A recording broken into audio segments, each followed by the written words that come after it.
तो कुंभ में नहीं गए फिर आप, महाकुंभ में जो हो रहा है?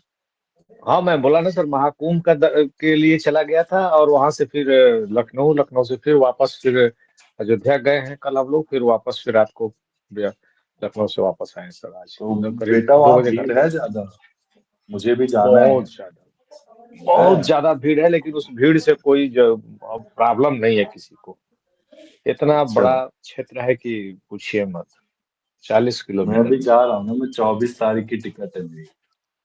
मुझे एक्चुअली बिल्कुल घूम आइए बनारस में सर। कोई कोई रहता है, तो मैं सोच रहा हूँ इस बार जाऊँ। एक बार देखे ना कि कैसा होता है, देखना चाहिए लाइफ में एक बार। सर महाकुंभ तो अद्भुत है, और हम लोगों ने दर्शन किया, उसके बाद वहाँ जो संत महात्मा नागा ये लोग आए हैं, उनके अखाड़े में भी हम लोग गए। किन्नर समाज के महामंडलेश्वर जो है, उनसे हम लोग मिले, सारा कुछ बहुत तो खूब मतलब किया सर। कितने दिन के लिए, 2-3 दिन के लिए गए थे कि एक दिन के लिए बस? सर कुंभ में दो स्नान हमने लिया सर, हम्म। बृहस्पतिवार को भी लिया, शुक्रवार को भी लिया। तो शुक्रवार के दोपहर में फिर हम लोग शाम को 3 बजे फिर हम लोग लखनऊ के लिए ट्रेन पकड़ लिए। फिर लखनऊ में आके नाइट हाल्ट किए।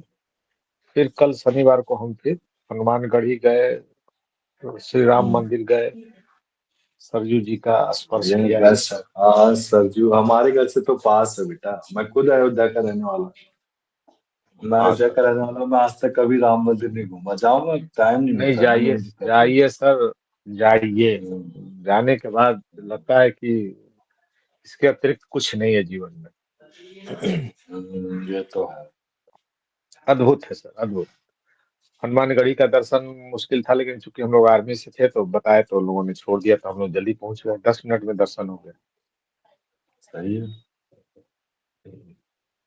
बहुत अच्छा। बढ़िया है सर। कुंभ तो खैर दुर्लभ चीज है सर, आप देखिए, कुंभ स्नान करिए, और वहाँ शाम को हम्म। दोपहर के बाद वो तो जो अखाड़े लगे हैं तब उसमें जल भर घूमिए के सर। लाए। हाँ हाँ, बोलो बोलो, क्या क्या रहे आप? कुंभ के स्नान उस्नान के बाद दोपहर के बाद से फिर जो अखाड़े लगे हैं ना सर, हम्म। उन अखाड़ों में घूमिए सर। उसमें एक से एक योगी और एक से एक नागा और ये लोग देखने को मिलते हैं सर, अखाड़े मिल रहे क्या हैं। बोलूं मैं, अखाड़े अखाड़े? अखाड़ा, अखाड़ा जो है ना, जिसे जूना अखाड़ा अच्छा अच्छा। है, और बहुत इस तरह के अखाड़ा है, फिर किन्नरों का अखाड़ा है, ये सारे बहुत सारे कुछ है। ठीक है, पूरा मैं कुंभ जो देखता है हूँ। सेक्टर में बंटा हुआ है सर, है ना सर, हर सेक्टर हम्म। में बंटा है, सेक्टर हम्म। में ये सारे बटे हुए हैं सर। अच्छा, तो सेक्टर जैसे 19 से, ट्रेन से जूसी गए थे, कहाँ गए थे, सबसे नियरेस्ट कौन सा पड़ा? ट्रेन से हम प्रयागराज ही उतरे थे। प्रयागराज उतरे, फिर वहां से हमने एक कुछ बुक किया था कहीं, एक होटल वगैरह में, वहां रुके, हम हम्म। सामान वामान रखे, और हम्म। फिर हम सफर से गए थे यहाँ से, तो 7 बजे हम्म। पहुंचा दी थी सुबह में। फिर नहीं, वहाँ मेरा होटल में तो सामान ये वामान है रखे, ना और कि मैं तो पहले बनारस जाऊंगा, फिर बनारस से प्रयागराज जाऊंगा, क्योंकि बनारस में रहते हैं मेरे नान के। अच्छा। हम्म। तो आप यात्रा जो करते हैं सर्किल बनाइए, आपको पहले रिजर्वेशन कहाँ का मिल रहा है वो देख लीजिए। नहीं, हो गई मेरी, तो हो गई कंफर्म टिकट। हाँ तो फिर जाइए बनारस में, काशी विश्वनाथ और ये सब दर्शन वो करिए। घूम रखा है मैंने, दो दो बार चला गया। ये हम्म। तीसरा साल है। हर साल जा ही रहा हूँ ना बनारस में। अच्छा अच्छा। तो वहां आएगा से नहीं क्या करिए, कोई फिर यहाँ से क्लास से आज? आज तो कोई है ही नहीं नहीं। सर, मैं हूँ और चेतन। नहीं नहीं, चेतक यही कहना, आप ही हो बस। कोई आएंगे नहीं आज, हाँ, सीमा मैम और कोई नहीं आ रहा? क्या पता सर। किताब मंगाने वाले आप कहाँ हो, इंस्टीट्यूट में ही है कि घर पे है सर? अभी तो सेंटर में हूँ, अकेडमी में, अभी जा नहीं पाया ना कोई। जाता है बेटा इस हफ्ते में, फिर जाएगा। अच्छा।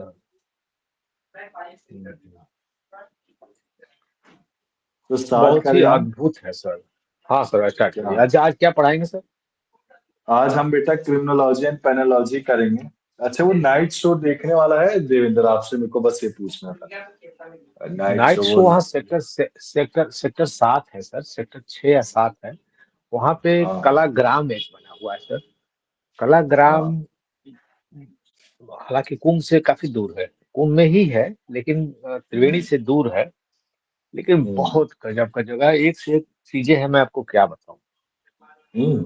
बहुत सारी चीजें हैं वहाँ पे, और और वहाँ पे नाइट प्रोग्राम हम्म, वगैरह होता रहता है। बाकी तो हर अखाड़े का अपना दिन रात अपना वो प्रवचन चलता रहता है। तो वो आप सेक्टर 7 में है, आप कलाग्राम एक है, वहाँ जा सकते हैं। हम्म। लेकिन आप प्लान बना रहे हैं तो 1-2 दिन का कम से कम एक नाइट हाल्ट का प्लान जरूर रखिए, हाँ, चाहे मैं जहाँ 3 या रुकिए। 4 दिन के लिए जा ही रहा हूँ।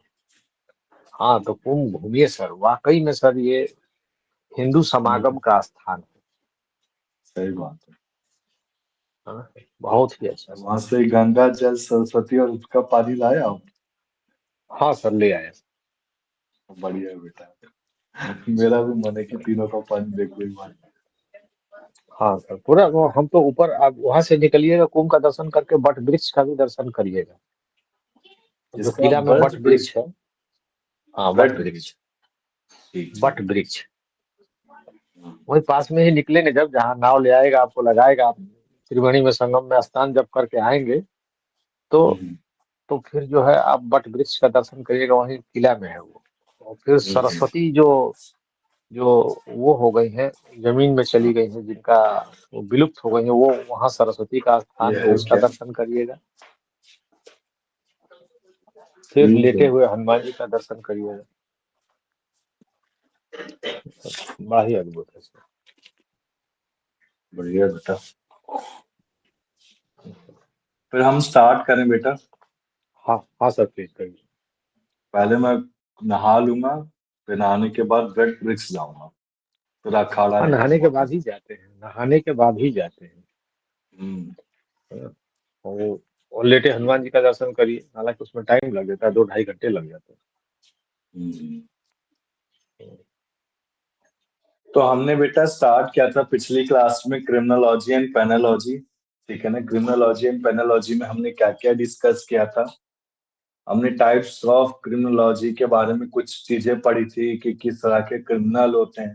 ठीक है ना? इसके बाद देखो, आज जो हमें करना है व्हाइट कॉलर क्राइम्स, इसको कवर अप पहले कर देते हैं। व्हाइट कॉलर क्राइम्स क्या होता है, जुवेनाइल डेलिगेंसी क्या होता है, जुवेनाइल डेलिगेंसी क्या होता है, फिर लास्ट में आता है जेल रिफॉर्म, कितनी तरह की आपकी जेल रिफॉर्म बनाई गई। ठीक है ना? आपके पास एकेडमी से मैसेज नहीं आया था कि डेली क्लासेस ज्वाइन करो आप?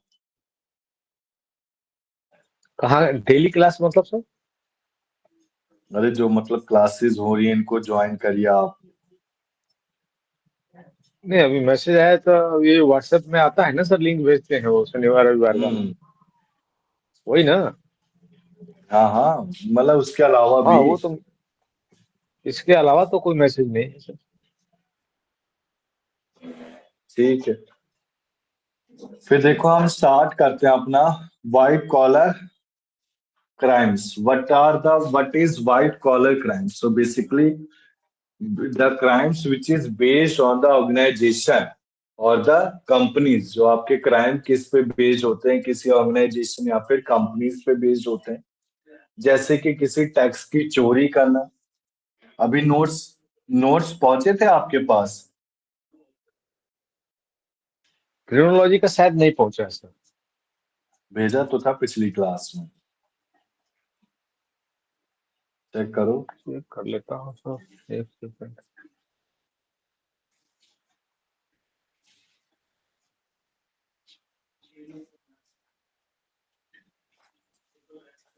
नहीं सर, दिख तो नहीं रहा।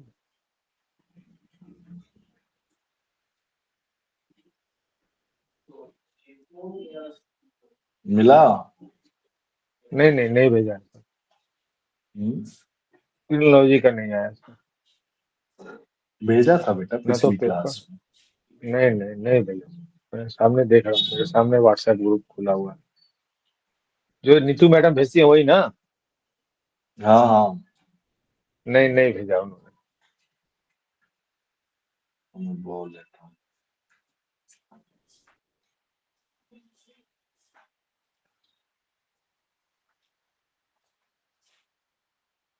एक मिनट में भेजता हूँ।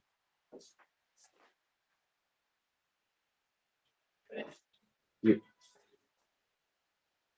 मैं बोल देता हूँ। ये मैम कहा नहीं थी भाई घर नहीं नहीं ठीक ये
देखो हम स्टार्ट करते बेटा अभी पहुंच जाएंगे आपके पास। ठीक है ना, मैंने मैम को बोल दिया है। ठीक है। पहुंच गया सर, ठीक पहुंच है। गया, भेज दिया। अच्छा ठीक ठीक है। ठीक है ना, आप स्टार्ट करते बेटा हम। ठीक है।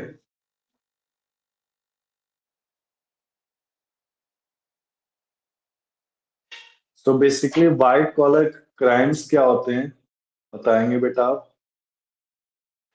अभी बोला आपने sir, the crime based on company या ऑर्गेनाइजेशन, ऑर्गेनाइजेशन, हाँ जिसमें जिसमें वेरी गुड। इनकम, हाँ, जिसमें इनकम टैक्स वगैरह से रिलेटेड या जीएसटी से रिलेटेड चोरी करती हैं कंपनियां तो अपने बेसिकली आय के देखो स्रोत। आप। हाँ। हाँ ये मैं स्टार्ट कराने वाला था क्योंकि पता है देवेंद्र, ये बड़ा अच्छा लगा मुझे, वो थोड़ा बोरियत सा लग रहा था पिछली क्लास में, तो हम यही स्टार्ट करते। तो लास्ट के पेजेस से आओ। कहाँ से? क्योंकि इसमें क्या है, पहले जेल रिफॉर्म है। इस नोट्स में आपका पहले आपको जेल रिफॉर्म दे रखा है, जेल रिफॉर्म के बाद क्या दे रखा है, जुवेनाइल डेलिक्वेंसी दे रखा है। ठीक है ना। फिर लास्ट में आपका व्हाइट कॉलर क्राइम्स है, तो मैं व्हाइट कॉलर क्राइम से स्टार्ट कराता हूँ। ठीक है। किरण आ गया, बस किरण वॉइस आ रही है।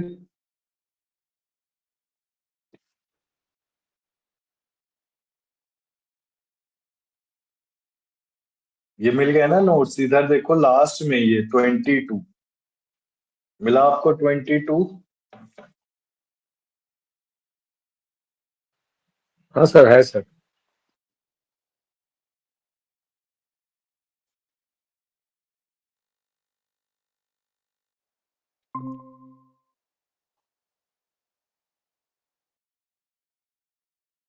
तो बेसिकली व्हाइट कॉलर क्राइम्स होते क्या हैं देखो। व्हाइट कॉलर क्राइम्स होते हैं एक ऐसे क्राइम जो कमिट किया जाता है पर्सन से उसकी रिस्पेक्ट के लिए। तो बेसिकली आप ऐसे समझ सकते हो जैसे कंपनी में इनसाइडर ट्रेडिंग होता है। इनसाइडर ट्रेडिंग आपको पता है बेटा देवेंद्र कुछ, कि इनसाइडर ट्रेडिंग होता क्या है? सर एक तरीके से ब्राइबरी उबरी टाइप का ही हो गया कि ब्राइबरी लेना देना, या अपने नहीं कंपनी नहीं के लिए बेटा, कुछ। नहीं नहीं। हाँ। नहीं अच्छा, बराबरी। कुछ और। देखो कंपनी लॉ में एक इनसाइडर ट्रेडिंग था, वो चीज थी नहीं आपके कोर्स में, तुम्हारे कराएंगे।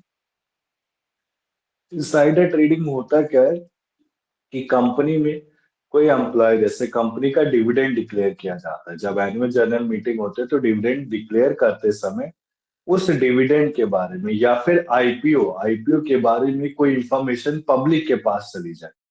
ठीक है ना, मिसलीडिंग इंफॉर्मेशन।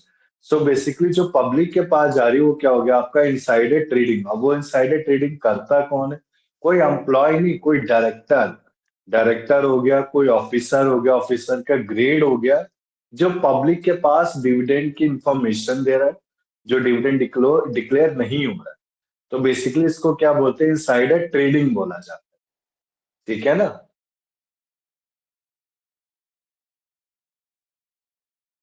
क्लियर है देवेंद्र ये आपको? हाँ सर, क्लियर।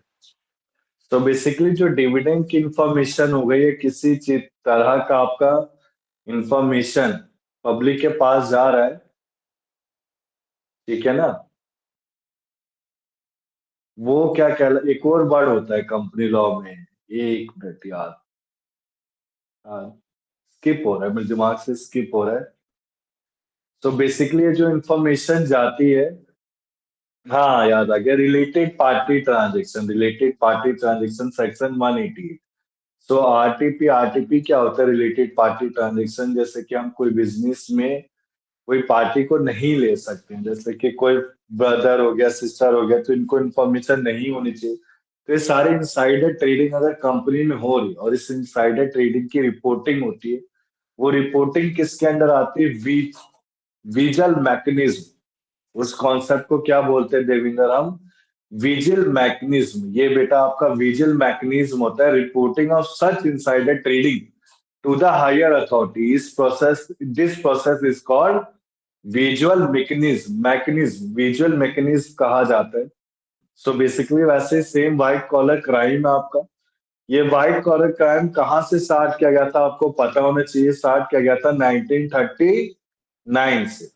किसके द्वारा स्टार्ट किया गया था, एडविन सुदरलैंड, सदरलैंड के द्वारा स्टार्ट किया गया था इसे। किसने बनाया, एडविन सदरलैंड ने बनाया। ये बेसिकली क्राइम कमिट किसके होते हैं, ऑक्यूपेशन के लिए। ऑक्यूपेशन जैसे मैं एग्जांपल बेटा आपको दिखाऊंगा, स्क्रीन में दिख रहा है देविंदर आपको ये।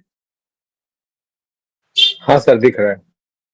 जैसे मैंने कोई टैक्स की चोरी की, क्रेडिट करा, फ्रॉड किया, बैंक या पोस्टल का फ्रॉड किया, इसके बाद कोई इंश्योरेंस का फ्रॉड किया, लैंड ट्रांजेक्शन फ्रॉड किया, एडवर्टाइजिंग का किया, मेल प्रैक्टिसेस किया मेडिकल प्रोफेशन में, ठीक है ना, चैरिटी रिलीजियस एंडोनमेंट फ्रॉड किया, कोई क्राइम हो रहा है किसी लॉयर से, फेक क्राइम हो रहा है, स्मगलिंग हो रही है, इंटरनेशनल क्राइम हो रहा है, ह्यूमन ऑर्गन रैकेट, ह्यूमन के ऑर्गन को इसमें इसमें फेक फेक बीजी भी आ सकता है सर इसमें। फेक क्या, डीजी, फेक बीजी, बैंक गारंटी। फेक बीज समझा नहीं, बीजी क्या कह रहे हैं आप, बीजी का मतलब। बीजी बोलते हैं बैंक जैसे बड़ी बड़ी कंपनियां कॉन्ट्रैक्ट लेने के लिए बैंक गारंटी देती हैं सर, है ना। जैसे मेरी कंपनी NHIDCL है, नेशनल हाईवे एंड हाँ हाँ हाँ इंफ्रास्ट्रक्चर हाँ डेवलपमेंट। हाँ। तो हमारे यहाँ टनल हम्म वनल बनाने के लिए बहुत सारे कॉन्ट्रैक्ट निकलते हैं।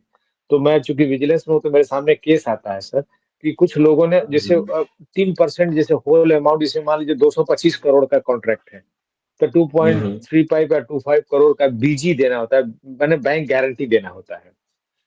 और बैंक हम्म बैंक गारंटी, बैंक वो लोग जमा करते हैं, मतलब उनका पैसा उतना बैंक में सीज है कि जब कभी रिवोक करना होगा तो जो कॉन्ट्रैक्ट एजेंसी है दे रही है, वो उनको रिवोक कर सकती है कोई कॉन्ट्रैक्ट में बदमाशी होने पे। तो क्या करते हैं कॉन्ट्रैक्टर सर, वो बीजी जो है ना वो फेक बनाते हैं। बैंक से जब कंफर्मेशन हम्म करेंगे पता चलेगा कि ये फेक है। तो एक तरीके से वो भी मुझे लगता है ये इसी क्राइम में आना चाहिए। हम्म। पर परफेक्ट क्योंकि एग्जांपल फाइनेंशियल आपके लॉ के, फाइनेंशियल क्राइम है सर। हाँ, बैंक एंड पोस्टल फ्रॉड लिखा है आपके पास, बैंक एंड पोस्टल फ्रॉड, ठीक है ना, ये सर व्हाइट कॉलर हाँ, तो क्राइम पोस्टल है। में भी तो हो गया, किसान विकास पत्र लोग फर्जी इशू कर देते हैं, वो बैंक जबकि कहीं रिकॉर्डेड नहीं हाँ होता वेरी गुड। है ना सर। हम्म। बाद में जब वो कंफर्मेशन के लिए जाते हैं या 5 साल 10 साल के बाद जब लेने जाते हैं, तो पता चलता है कि वो तो बैंक, वो तो पोस्ट ऑफिस ने इशू ही नहीं किया है। तो कोई बीच में हम्म उसी आदमी ने क्या है कि वो फर्जी पब्लिश करा के इधर उधर करा करा के और पैसा लेके उनको दे देता है, और यहाँ रिकॉर्ड मिलता नहीं है। तो ये उस तरीके की चीजें हो सकती हैं सर।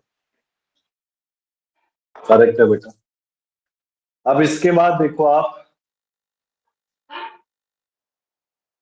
इसके बाद देखो क्लासिफिकेशन कैसे किया गया। क्लासिफिकेशन में तीन क्लासिफाइड से कैटेगरी से किया गया। सबसे पहले पर्सनल क्राइम, कोई पर्सनल क्राइम। अभी पर्सनल क्राइम कैसे कमिट किया जाता है, किसी पर्सन के द्वारा जो ऑपरेटिंग है individual for better financial gain, किसी को फाइनेंशियल गेन हो रहा है, तो ये आपका पर्सनल क्राइम हो गया। बिजनेस क्राइम में क्या होता है, जो किसी फाइनेंशियल गेन के लिए क्राइम किया गया। फिर आता है breach of duty. So breach of duty basically आपका एक ऑक्यूपेशनल क्राइम है जो वायलेशन ऑफ लॉयलिटी में किया जाता है, ठीक है ना। इसके बाद देखो types of white collar crime, types में क्या क्या समझा रखा है, जैसे हमने पढ़ा था बेटा आपकी, हाँ देखो, दिखा देवेंद्र आपको इनसाइडर ट्रेडिंग। हाँ सर। ये इनसाइडर ट्रेडिंग बेटा आपका व्हाइट कॉलर क्राइम में ही आता है, ठीक है ना। तो स्टार्ट करते हैं हम। देखो, types of white collar crime, मेरे को बड़ा अच्छा टॉपिक लगा तो मैंने कहा आज पहले यही कराएंगे हम। व्हाइट कॉलर क्राइम में सबसे पहले आता है आपका फ्रॉड। फ्रॉड कहने का मतलब है मैंने किसी के साथ फ्रॉड किया। Fraud in terms of monetary भी आ सकता है। ज्यादातर ये मॉनेटरी टर्म्स का ही यूज करते हैं जिसमें आपका मनी इन्वॉल्व किया गया। फ्रॉड को क्या बोलते हैं? चीटिंग। ये बेसिकली मिस रिप्रेजेंटिंग पेड करते हैं to gain unfair advantage of another, to gain unfair advantage of another. ये बेसिकली एक्शन किस में रिजल्ट करता है? फाइनेंशियल इंजरी में रिजल्ट करता है, ठीक है ना। फिर इसके बाद एक्सटॉर्शन क्या होता है, हमने पढ़ा था बेटा। एक्सटॉर्शन, उगाही बोलते हैं या वसूली करते हैं, जो किसी से मतलब किसी बंधक बना के कोई चीज को मांगना, पैसा उगाही करना, डरा धमका के। हम्म। तो बेसिकली एक्सटॉर्शन का मतलब क्या होता है? ऑब्टेन करना मनी या प्रॉपर्टी किसी थ्रेड से टू विक्टिम प्रॉपर्टी और लव वंस और फॉल्स क्लेम ऑफ राइट, ठीक है ना। इसमें क्या होता है? Obtaining benefit through coercion. हम कोर्जन का यूज करके क्या कर सकते हैं? बेनिफिट को ऑब्टेन कर सकते हैं। एक डायरेक्ट थ्रेट होता है to harm the victim is usually treated as crime of robbery. ये बेसिकली एक डायरेक्ट थ्रेट है to harm the victim, victim को हार्म करने के लिए। फिर देखो आपका ब्राइबरी गिवन है। ब्राइबरी क्या होता है? बेसिकली ऑफर करता है, गिविंग, रिसीविंग और soliciting of any item of value to influence the action of official and other person. So bribery आप सबको बताइए कि ब्राइबरी क्या है? किसी पर्सन को अपना काम निकालने के लिए कुछ अमाउंट पे करना। सो बेसिकली आपका ब्राइबरी। इसके बाद देखो इनसाइडर ट्रेडिंग। इनसाइडर ट्रेडिंग हमने पढ़ लिया। It is also a type of fraud. It is against the law of securities transaction. कहने का मतलब है जैसे कि आपका डिविडेंड हो गया। डिविडेंड एक तरह का जो शेयर्स पे एक मुनाफा बेनिफिट मिलता है, डिबेंचर्स पे आपका इंटरेस्ट मिलता है, तो उसको डिविडेंड बोला जाता है। वो बेसिकली सेल और परचेज ऑफ स्टॉक जब एंगेज होते हैं to small group of people inside the company who have the special knowledge not available to the other। यानी कि जो बस किसी को पता होता है, किसी और को पता नहीं होता है। यानी कि इनसाइडर ट्रेडिंग का ऐसा फ्रॉड है जो एक सिक्योरिटी ट्रांजेक्शन जिसमें इन्वॉल्व होती है। ये बेसिकली बेटा आउटसाइडर के लिए, जैसे कंपनी में जो डायरेक्टर होते हैं, इसकी अच्छे से डेफिनेशन नहीं दी। कंपनी लॉ में काफी अच्छी डेफिनेशन प्रोवाइड है कि कंपनी का कोई डायरेक्टर हो गया, ठीक है ना, डिविडेंड को डिस्क्लोज कर रहे हैं बिफोर एनुअल जनरल मीटिंग के, ऐसा हम डिविडेंड को डिस्क्लोज करने वाले हैं। किसको? पब्लिक को। तो बेसिकली क्या होता है? आपका इनसाइडर ट्रेडिंग कहलाया जाता है। अब इसका एग्जांपल देखो, आप क्या बता रखा है कि जैसे, हाँ देखो इसमें बता रखा है कि व्हाइट कॉलर क्राइम के एग्जांपल में कि जो SAP यूज कर रहा है insider information to give his friend and family and age enabling them to obtain company stock at the previous low rate। तो बेसिकली इसमें देखो आप, जैब वर्क कर रहा था पब्लिक कंपनी के लिए, जो वर्किंग था उसके डिवाइस में। एक दिन काम करते समय जैब को एक ईमेल रिसीव होता है अपने बॉस से। ईमेल में क्या होता है?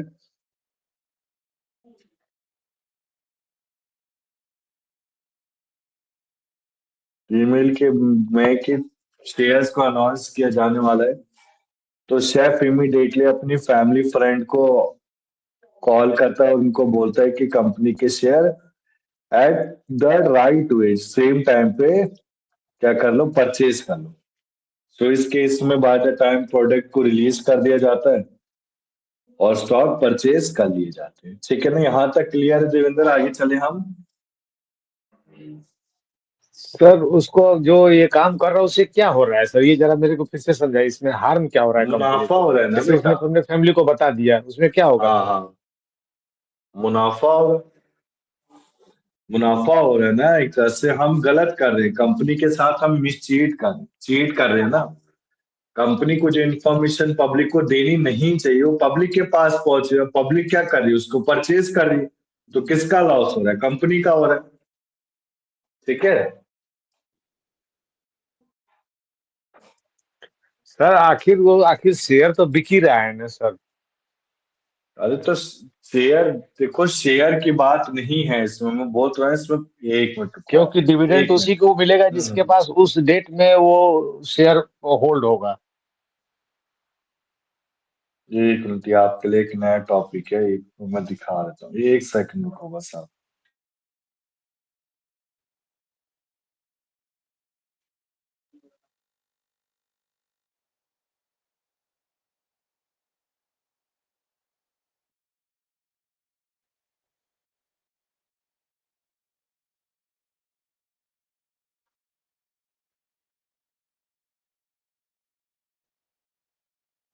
एक मिनट बेटा, इसकी प्रॉपर जो डेफिनेशन है ना, एज पर कंपनी लॉ दिखाता हूँ।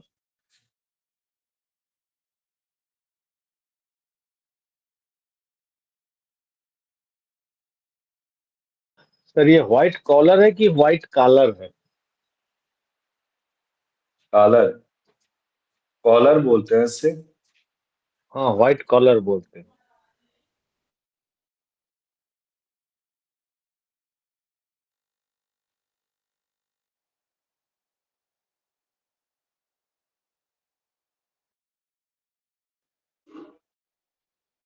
हम्म। एक मिनट बेटा, मैंने निकाल दिया बस। देखो इसमें मैं दिखाता हूँ, मैंने गूगल से दिखाई। ठीक है, इनसाइडर ट्रेडिंग। देखो आपको दिख रहा होगा, इनसाइडर ट्रेडिंग है क्या ये। इनसाइडर ट्रेडिंग बेटा आपका एक तरह से प्रैक्टिस होता है जिसमें कॉन्फिडेंशियल इंफॉर्मेशन का हम यूज करते हैं कंपनी का, टू ट्रेड कॉन्फिडेंशियल जो पब्लिश नहीं हुआ है। जैसे मैं बोल रहा हूँ, initial public offer, IPO release नहीं किया गया है।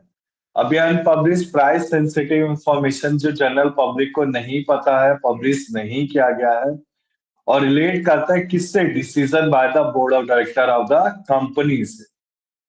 क्लियर है ये चीज? बताओ देवेंद्र। हाँ सर, क्लियर। जो बेटा एक wrongful gain, the use of such information to cause wrongful gain or the loss is termed as insider trading। ठीक है ना?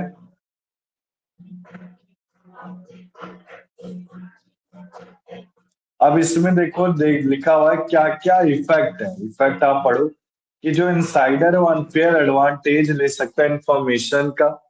इसके बाद एक रिजल्ट करेगा कन्फ्लिक्ट ऑफ इंटरेस्ट का। इसके बाद मार्केट की रेपुटेशन को गिरा देगा, क्योंकि भाई सभी तो इनसाइडर ट्रेडिंग कर रहे, तो कोई मार्केट पर ट्रस्ट ही नहीं करेगा। इसमें देखो, ये जैसे एग्जांपल दे रखा है, देखो सचार कमिटी 1977 में फॉर्म की गई थी। ठीक है। सो इस कमिटी में इंसाइडर ने नोटिफाई किया था intention of trading provision on trade by insider. ये कमिटी क्या बोल रही थी कि इंसाइडर को ट्रेड नहीं करना है।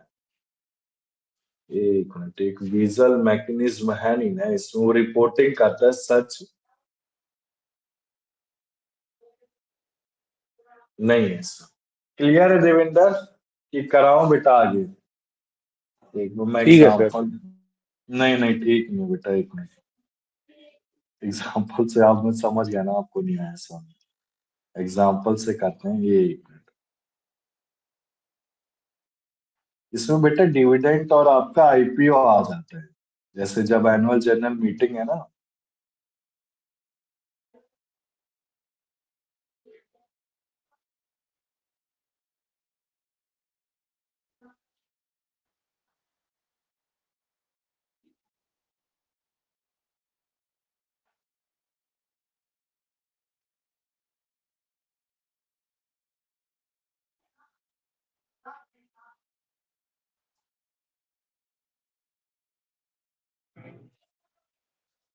हम्म, देखना बेटा,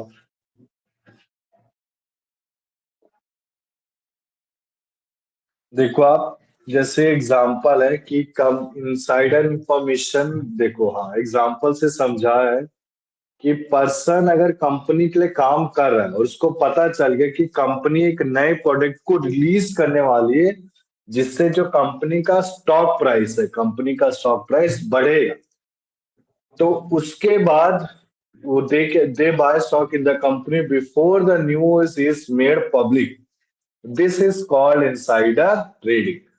मतलब पब्लिक से आने से पहले, कोई स्टॉक को रिलीज करने से पहले अगर पब्लिक ने शेयर्स को परचेज कर लिया जिनकी प्राइस बढ़ने वाली, उसमें क्या आ सकता है, आईपीओ, मैंने बोला बेटा आईपीओ हो गया, डिविडेंड हो गया। तो जो स्टॉक को परचेज कर लिया बेसिकली इसको क्या बोलेंगे, इनसाइडर ट्रेडिंग बोले। क्लियर है देवेंद्र ये चीज?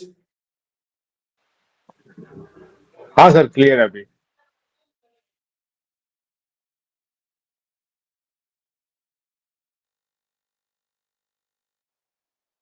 ये बेसिकली व्हाइट कॉलर क्राइम्स में आता है, ठीक है ना। अब देखो आपका कॉन्सेप्ट है,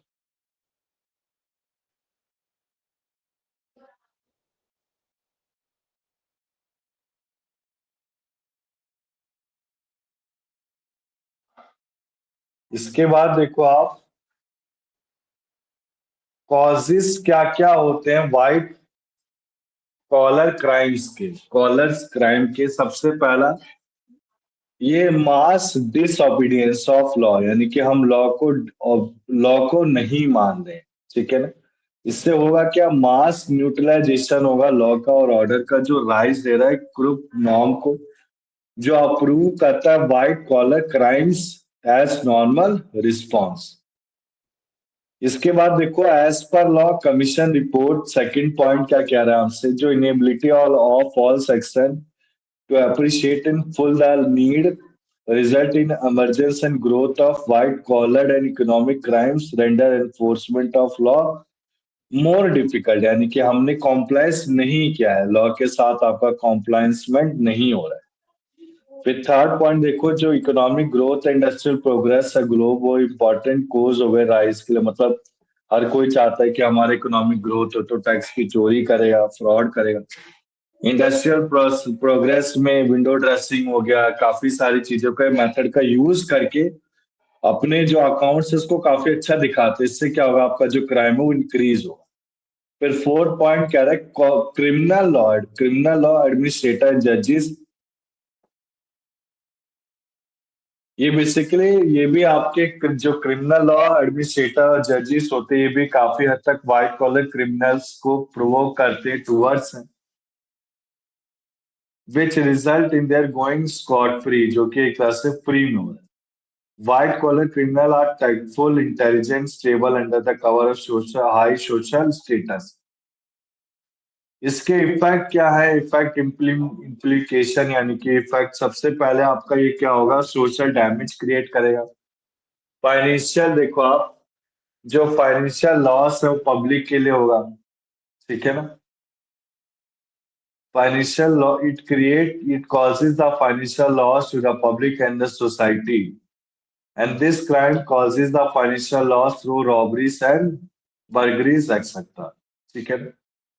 अब इसके क्या क्या फैक्टर हैं जो लीड कर सकते हैं व्हाइट कॉलर क्राइम के लिए। सबसे पहले using ill consider job incentives, जो इंसेंटिव इंक्रीज किए गए, chances of competition rewards between the employer and the incentive must have to properly plan. अब ये जो इंसेंटिव इसको प्रॉपर्ली प्लान किया जाएगा।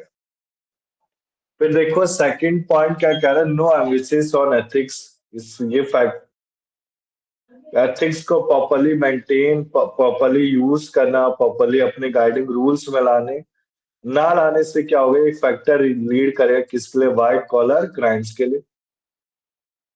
फिर थर्ड पॉइंट कह रहा है आपसे एक इंडस्ट्री वाइड रेपुटेशन, जो इंडस्ट्री वाइड रेपुटेशन, अगर इंडस्ट्री आपका वर्किंग कर रही है रूल के बाहर, तो ये क्या करेगा, बिहेव करप्ट करेगा बिहेवियर को, और जो रॉन्ग प्रिस्क्रिप्शन है वो इंडस्ट्रीज को इलीगल बिहेवियर से खत्म कर देगी। This creates the bad reputation of the industry slope का एक स्लिपरी डिवीजन होगा हर बार। इंटेंशन ऑफ पर्सन, मतलब हर, not every time the intention. कई कई बार क्या होता है देखो, पता नहीं होता कि हम क्राइम कर रहे हैं, बट वो आपका क्राइम हो जाएगा, उससे होगा क्या, कंपनी को हार्म पहुंचेगा ही पहुंचेगा। क्लियर है ये चीज देवेंद्र? चले आगे हम। हाँ सर, चलिए। आपकी बेटा किसी से बात नहीं, कोई कोई क्लास क्यों नहीं लेता है? मनीष, ये शशांक, कभी किसी से बात नहीं है आज तक? नहीं सर, क्लास के विषय में कोई बात नहीं हुई इन लोगों से। मनीष तो जनरली लेते हैं, मनीष का तो। शशांक वशांक तो ये लोग कई जगह हाथ पैर मारे हैं, तो इन लोगों का तो कोई पता नहीं कि कितना सीरियस है। और भी कुछ करते मतलब हैं वो हाथ लोग। पैर जागा कैसे मारे, हाथ पैर जगह मतलब कहीं और क्लासेस ले रहे हो? नहीं, कुछ और पढ़ते हैं वो लोग, कुछ और पढ़ते हैं, कंपटीशन की तैयारी करते हैं वो लोग। प्रैक्टिस भी कहीं करते होंगे तो पता नहीं। अच्छा अच्छा, ठीक। सो व्हाइट कॉलर क्राइम्स इंडिया में सबसे पहले देखो आपका आता है, कई सारे पर्सन है जो व्हाइट कॉलर क्राइम्स कर रहे हैं। ठीक है ना? सबसे पहले ट्रेड और इंडस्ट्रीज में, फिर black marketing, violation of tax law, violation of foreign exchange regulation, import and export. सबसे पहले ट्रेड एंड इंडस्ट्रीज में देखो, इंडिया में व्हाइट कॉलर कमिटेड किया जाता है आपका ट्रेड और इंडस्ट्रीज में विद क्रिमिनल इंटेंशन से बिजनेस कम्युनिटीज जो इंडिया में large and small merchant, basically dishonest bunch of crooks are now where in the world do business get rich quickly has to do in India। कहने का मतलब है कि white collar crime से क्या हो रहा है, जो बिजनेसमैन है काफी जल्दी रिच हो रहे हैं। फिर आता है ब्लैक मार्केटिंग। ब्लैक मार्केटिंग में आपको पता है कि जो फेयर मार्केटिंग है उससे ज्यादा प्राइस चार्ज किया जाता है, किसमें? Black marketing. फिर थर्ड आ रहा है आपका violation of foreign exchange regulation in import and export act. So basically ये बेसिकली इन्वॉल्विंग होता है importing and exporting of goods causing harm to the national economy. Violation of tax law, some people do not pay tax and there is a clear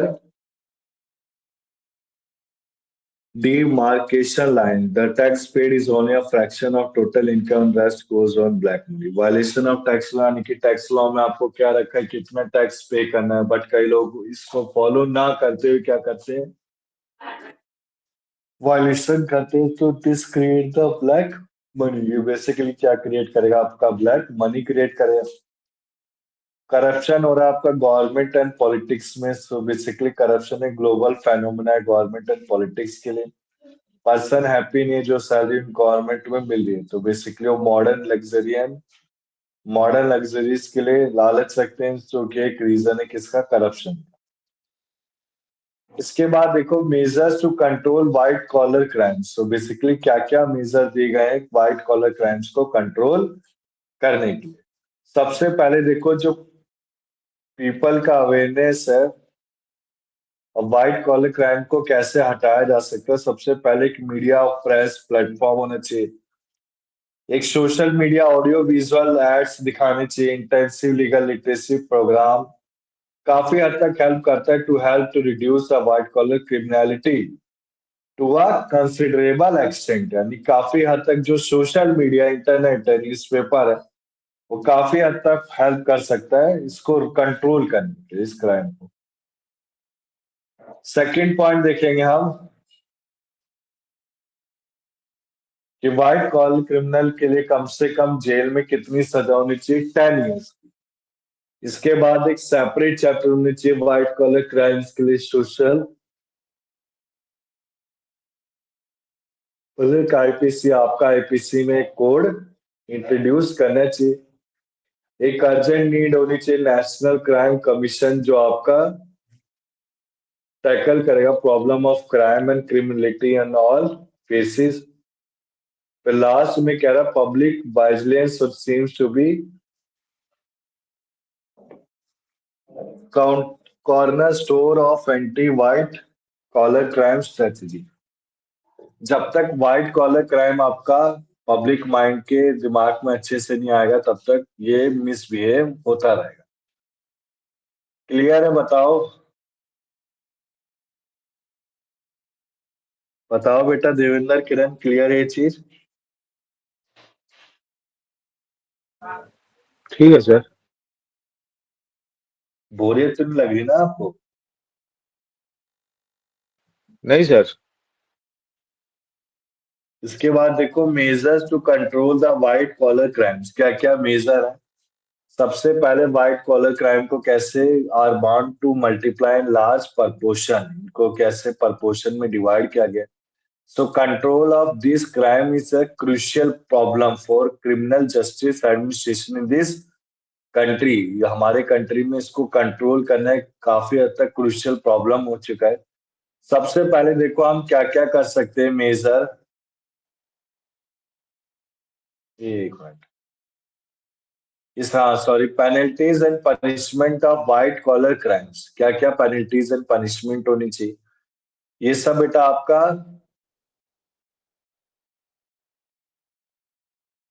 तो basically criminal penalties आपका CrPC criminal procedure code में given है। इनके लिए काफी हद तक greatly, अभी तक ये व्हाइट कॉलर क्राइम बस एक कॉन्सेप्ट है, थ्योरेटिकल कॉन्सेप्ट है, इसमें कोई पेनल्टीज या पनिशमेंट के बारे में बताया नहीं गया, बट हाँ ग्रेट होना चाहिए। ठीक है ना? इसके बाद देखो, criminal penalties for white collar crime vary greatly depending on the crime committed. So basically जो सरकमस्टांसेस सराउंड कर रहे हैं, जो मोस्ट इंडिविजुअल फेस कर रहे हैं criminal charges have never face the criminal justice system, the process is fighting. इसमें बेटा हम यही समझेंगे, बस इनका काफी हद तक होना चाहिए। ठीक है ना? और civil suit will be filed for financial losses to get the compensation for that. इसके बाद देखो आप, एक केस स्टडी बता रखा है इसमें, लीडिंग केस। सबसे पहले एमएस हॉक्सट versus state of Maharashtra 1978। Blame कर रहा है सेशन कोर्ट फॉर रॉन्ग। ये पढ़ लोगे देवेंद्र, आगे चलूं मैं? हाँ सर, चलिए। ठीक है ना? तो व्हाइट कॉलर क्राइम में क्या पढ़ा देवेंद्र, आप बताएंगे एक बार?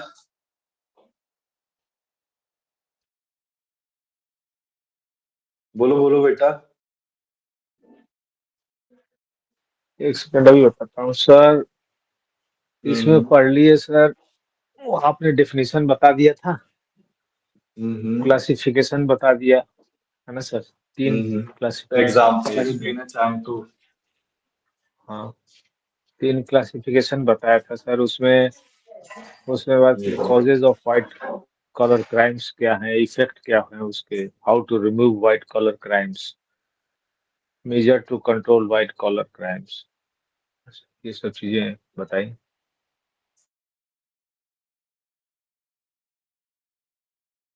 क्या कुछ और पूछ रहे थे क्या सर?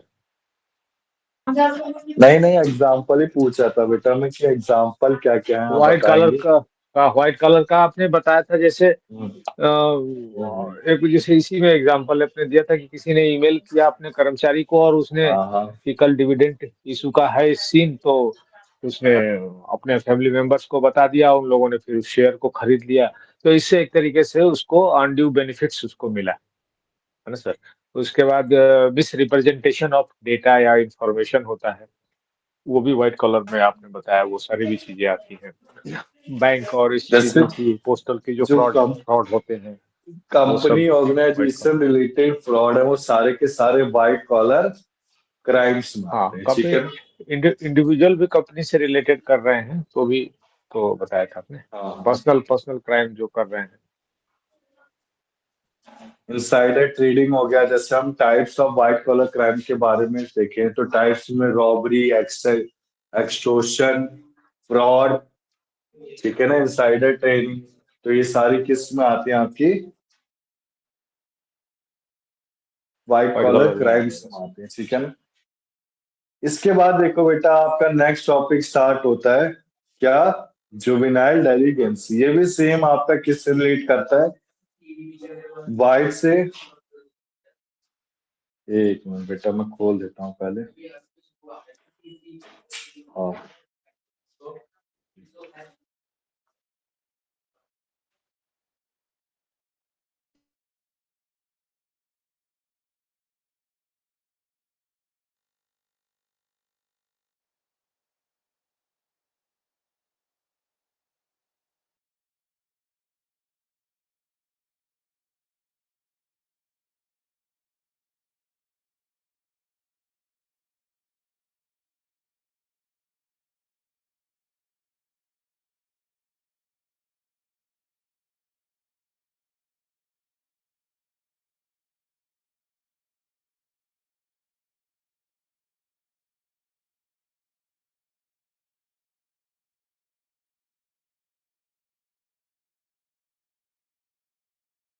स्टार्ट करते बेटा।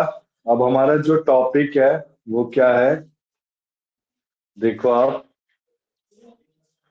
एक मिनट, कुछ काम आ गया था ना, इसी के लिए मैंने वो करा। तो इसको क्या बोलते हैं बेटा, हमने जैसे जुवेनाइल जस्टिस पढ़ा था। जुवेनाइल जस्टिस कुछ याद है देवेंद्र, एलएलबी सेकंड ईयर में क्या मतलब था जुवेनाइल जस्टिस का, हाँ बताएंगे सर, आप? जो जो बाल अपराधी हैं सर, 18 साल से कम उम्र के सर, हाँ। उनके हाँ लिए तो जो उनके लिए प्रोविजनिंग क्या? है, जो हाँ उनको उनको कैसे निपटा जाए, उनका सुधार कैसे किया जाए, हैं, हाँ हाँ, वेरी उनको गुड। कैसे कैसे सजा दी जाए, इससे रिलेटेड जो जुवेनाइल जस्टिस में हम लोगों ने पढ़ा था। हाँ तो हाँ। वही तो उसी से देखो, वही होगा सर।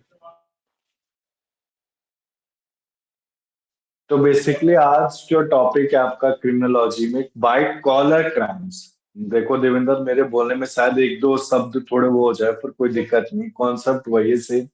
ये थ्योरेटिकल कॉन्सेप्ट है बेटा आपका। फिर आपका जो टॉपिक आता है, आप कौन सा होता है, जुविनाइल डेलिक्वेंसी। डेलिक्वेंसी, ठीक है ना? So juvenile delinquency is the one of serious problem of mass society. ये एक तरह से हम क्या मान सकते हैं, सोसाइटी के लिए। अगर मैं इसका एक टाइप्स, देखो इससे समझ नहीं आएगा। हम्म, देखो क्लासिफिकेशन दिख रहा है आपको? हाँ सर, देख। जिस, ठीक है ना? सबसे पहले कीपिंग लेट। जुवेनाइल डेलिक्वेंसी किसके लिए होता है आपका? ऑफिस के लिए भी होता है, जैसे लेट वर्किंग आवर्स कर दिए, डिसओबीडियंस हो गया, स्कूल से कोई दूर रह रहा है, ठीक है ना, प्रॉपर्टी का डिस्ट्रक्शन हो गया, including both public and private property, कोई वायलेंस हो रहा है, कोई सेक्स ऑफेंस हो रहा है, ठीक है ना? इसमें थर्ड पॉइंट का मतलब बताएंगे बेटा देवेंद्र? मैं फिर बताता हूँ। लार्सेंसी। लार्सेंसी का मतलब क्या है? लार्ज फैंसी तो वर्ड ही मैं पहली बार सुन रहा हूँ सर, देखना पड़ेगा। देखो देखो, ये बेसिकली आपका एक तरह से वायलेशन ऑफिस के टर्म है, ठीक है ना? जैसे मुटिनी था, हमने म्यूटिनी पढ़ा था ना, कि इसकी सोल्जर ने डिसओबे कर दिया, बात को नहीं माना, तो लार्सेंसी भी सेम वही हुआ, ठीक है? बताओ बेटा क्या है इसका मतलब? लार्ज फैंसी का डिक्शनरी वर्ड तो चोरी दिखा रहा है सर। चोरी? किस हाँ, टर्म चोरी में? करना है। देखो आप, ये भी मैंने भी थोड़ा सा वर्ड नया है ना।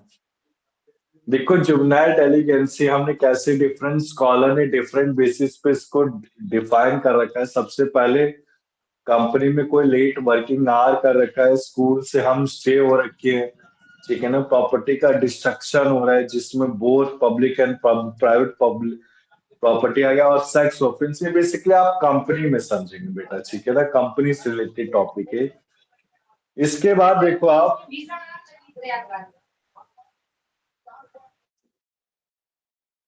इसके बाद देखो आप, ये जो ऑथर है इन्होंने इसको क्लासिफाइड किया गया, accidental, aggressive, occasional, professional, gang, organised. यानी कि आपका किसके द्वारा ऑर्गेनाइज किया जाता है? गैंग से ऑर्गेनाइज किया जाता है, ठीक है ना? अब इसमें कॉजेस क्या क्या है, देखो पहले इसकी डेफिनेशन को कवर अप कर देते हैं हम, ठीक है ना? So basically, juvenile delinquency is one of the serious problem of mass society के लिए, क्योंकि हर कोई फेस कर रहा है। और डेलिक्वेंसी का मतलब क्या होता है? एबनॉर्मेलिटी, यानी कि एबनॉर्मल बिहेवियर, जब इंडिविजुअल आपका course of normal social life से दूर होता है, उसके बिहेवियर को क्या बोलते हैं? डेलिक्वेंसी बोलते हैं। When a juvenile below age specified, जब आपका जो जुवेनाइल कोई एज से कम का होता है और उसके साथ कोई बिहेवियर हो रहा है जो कि एक डेंजरस है, तो बेसिकली इसको एक डेंजरस एक्ट बोला जाएगा, और उसमें वो किसके अंडर आ जाएगा? He himself consider under juvenile delinquency, ठीक है? इसके बाद देखो डिफरेंट ऑथर है, इसको पढ़ लेना बेटा, एग्जामिनेशन पॉइंट ऑफ व्यू से इंपॉर्टेंट है। सबसे पहले सिरिल ब्रट, बेसिकली इन्होंने क्या बताया? Child delinquency as occurring in a child when is मतलब उसकी जो एज है वो एज आपका ऑफिशियल एक्शन के to become the official action, मतलब एज को इफेक्ट कर रहा है, यानी कि उसकी एज से हम उसके क्रिमिनल क्रिमिनल बनने के लिए डिसाइड कर सकते हैं। फिर इसके बाद सेकंड ऑथर ने क्या बोला डेलिवेंसी के बारे में, जुवेनाइल मिसकंडक्ट है जो कि आपका डील किया जाएगा लॉ के अंडर। फिर थर्ड देखो, juvenile delinquency basically loosely use किया जाता है to cover any kind of behaviour of children which violates law और understanding expectation of social system. ठीक है ना। इसके बाद देखो कॉजेस ऑफ जुवेनाइल डेलिक्वेंसी के क्या क्या कॉजेस हैं, इसमें कॉजेस को समझाया। सबसे पहले सोशल, फिजिकल, इकोनॉमिक, ज्योग्राफिकल और साइकोलॉजिकल। ठीक है ना। इसमें देखो ब्रोकन होम, सोशल में क्या बताया, चिल्ड्रन फ्रॉम ब्रोकन होम।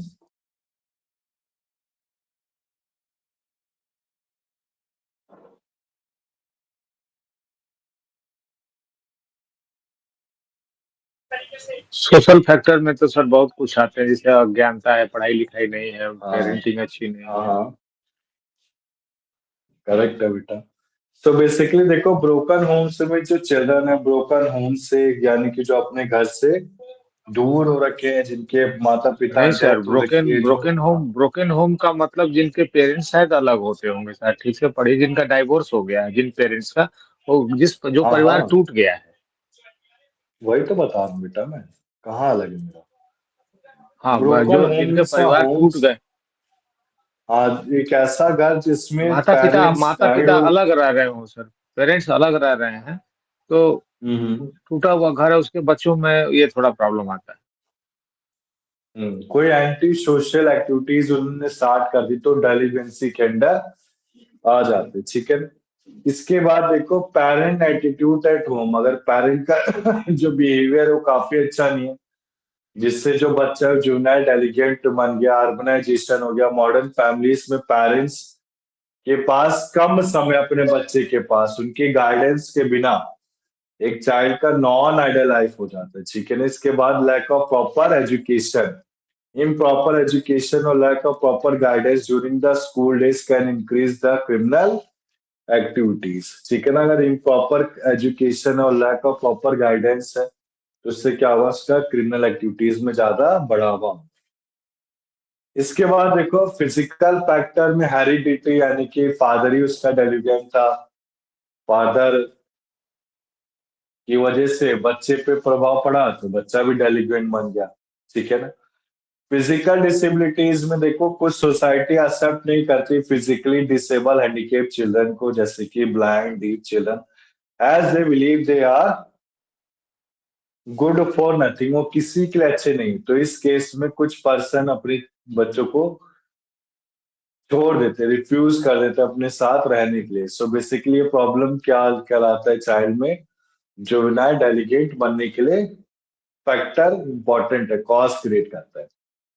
फिर आता है इकोनॉमिक फैक्टर। इकोनॉमिक फैक्टर में सबसे पहले पॉवर्टी। पॉवर्टी में देखो आप, due to poor economic status और due to death of breadwinner of the family, जो चिल्ड्रन है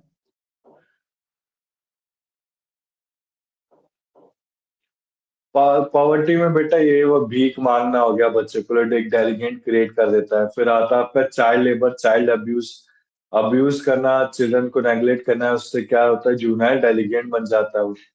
ठीक है ना। फिर आता है ज्योग्राफिकल फैक्टर। ज्योग्राफिकल फैक्टर में देखो ओवर क्राउडिंग, स्लम, इनकी वजह से क्या है, बच्चा चोरी करेगा, रॉबिंग करेगा। ठीक है ना। आइसोलेटेड एरियाज में पीपल अगर आइसोलेटेड एरियाज में रहता है तो उसके पास एक गुड सोशलाइजेशन नहीं, जो चिल्ड्रन है उस एरिया के वो एबल नहीं कर सकते सोसाइटी के। सो बेसिकली गुड सोशलाइजेशन की ना होते उनको एंटी सोशल एक्टिविटीज डेवलप करेगा। फिर आता है साइकोलॉजिकल फैक्टर। साइकोलॉजिकल फैक्टर में देखो नेग्लेक्टेड चिल्ड्रन और चिल्ड्रन जो ब्रोकन हाउस से होते हैं और डेथ ऑफ पेरेंट्स से एक साइकोलॉजिकल डिफेक्ट क्रिएट हो जाता है, जिससे वो क्या करता है, एंटी सोशल एक्टिविटीज में इन्वॉल्व हो जाता है। ठीक है ना। या फिर उसका दिमाग कहता है इन्वॉल्व होने के लिए। फिर आता है रेमीडियल। यहां तक क्लियर है देवेंद्र, चले आगे हम। हाँ सर। रेमेडियल मेजर में देखो दो मेथड सजेस्ट किए गए हैं to deal with this problem. सबसे पहला आता है प्रिवेंटिव मेजर। प्रिवेंटिव मेजर्स में देखो सबसे पहले क्या है, आपका एस्टेब्लिश हो child guidance to give appropriate treatment to disturbed and maladjusted children. ठीक है ना। इसके बाद देखो giving proper training to the member of staff of all organisation concern with delinquency control, यानी कि प्रॉपर हम ट्रेनिंग देंगे सारे के सारे मेंबर और स्टाफ को। ठीक है ना, कि जो डेलिगेसी उसको कंट्रोल कर सके। इसके बाद आता है educate educating other people so as to help the parents to release the importance of giving proper attention to needs of their young children। यानी कि हम एक प्रॉपर सोशल अवेयरनेस प्रोग्राम बनाएंगे जिससे क्या होगा, जो बच्चा आपका डेलीगेंट नहीं कहलाया जाए उसको उसके अंदर काफी सारे एक्टिविटीज को रिलीज किया जाए। क्लियर है ये चीज। एक प्रॉपर असिस्टेंस दिया जाएगा अनप्रिविलेज चिल्ड्रन को to build their good character और लॉ अबेडिंग एटीट्यूड, यानी कि लॉ को जो बाइट करेगा या फिर लॉ को जो फॉलो करेगा उससे एक प्रॉपर असिस्टेंस दिया जाएगा। Adopting various means of propaganda such as radio movies television newspaper magazine. ठीक है ना, जो इम्पोर्टेंस देंगी कि वो कैसे अप्रिशिएटेड रिवॉर्डेड है। इंप्रूविंग सोशल एनवायरनमेंट, ये इंप्रूव करेगा सोशल एनवायरनमेंट स्लम एरियाज को, busy market to prevent children to get polluted। Problem of beggary and poverty are to be removed from control. General economic standards of their people must increase to prevent children from becoming delinquent due to economic problems। इसके बाद देखो parents को training दी जाएगी कि वो काफी अच्छे से रिस्पॉन्सिबिलिटी को, पेरेंटल रिस्पॉन्सिबिलिटी को फॉलो करें। इसके बाद देखो मेथड ऑफ रिहेबिटाइजेशन। ठीक है ना, रिहेबिलिटाइजेशन।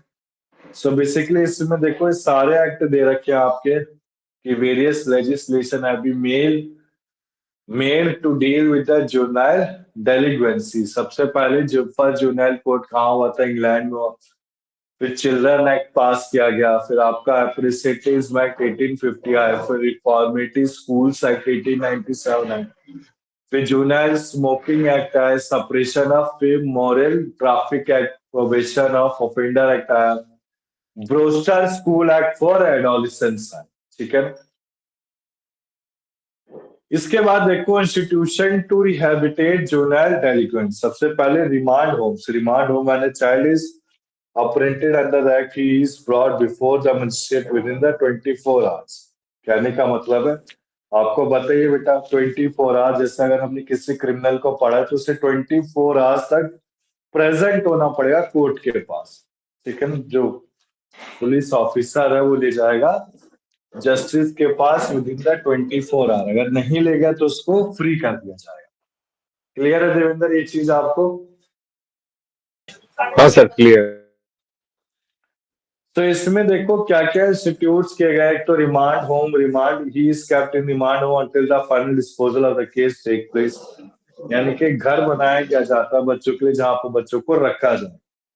सर्टिफाइड स्कूल है, कुछ सर्टिफाइड स्कूल होंगे ट्रीटमेंट ऑफ चिल्ड्रन के लिए, फिर मेंटल एबिलिटी, और they are sent for long term treatment. जैसे कि जूनियर स्कूल कब तक होंगे, 12 साल से कम, और सीनियर स्कूल कब तक होंगे, 16 साल से कम।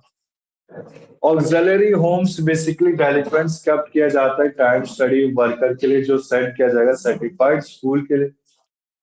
फोस्टर होम बेसिकली ये होते हैं आपके डेलिक्वेंट चिल्ड्रन के लिए कब तक, 10 सालों तक, जिनको अप्रूव्ड या सर्टिफाइड नहीं किया जाता। ठीक है ना। इसके बाद देखो रिफॉर्मेटरी स्कूल। ये बेसिकली मीन होते हैं educational vocational training of delinquent children के लिए जो काफी हद तक क्राइम कमिटेड है। ठीक है। सो बेसिकली डेलिक्वेंट को रिमूव कर दिया जाता है बैड एनवायरमेंट एंड प्लेसेस से, जिनको एक वोकेशनल स्टडी या वोकेशनल ट्रेनिंग दी जा सके। क्लियर है ये चीज।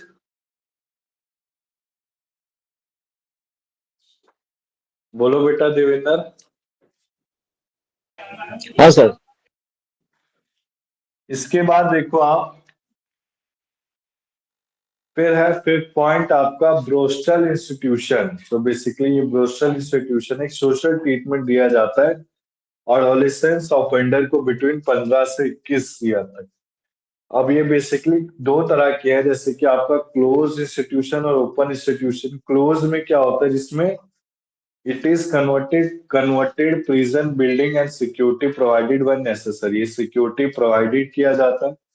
ओपन इंस्टीट्यूशन बेसिकली कैंप है, बिल्डिंग है, open with no surround wall, इसमें कोई सराउंडिंग की वॉल नहीं होती। इसमें ट्रेनिंग होगा डिफरेंट बॉयज एंड गर्ल्स के लिए। उस ट्रेनिंग में क्या क्या प्रोवाइड किया जाएगा, mix farming, building, cooking, home use work for later. और जो टर्म होता है ब्रोस्टर का वो क्या होता है, 2 से 3 साल होता है। ठीक है ना। अब ये जो ब्रोस्टर स्कूल है आपके चाइना, चेन्नई, वेस्ट बंगाल, मुंबई, कर्नाटक में है अभी करंटली।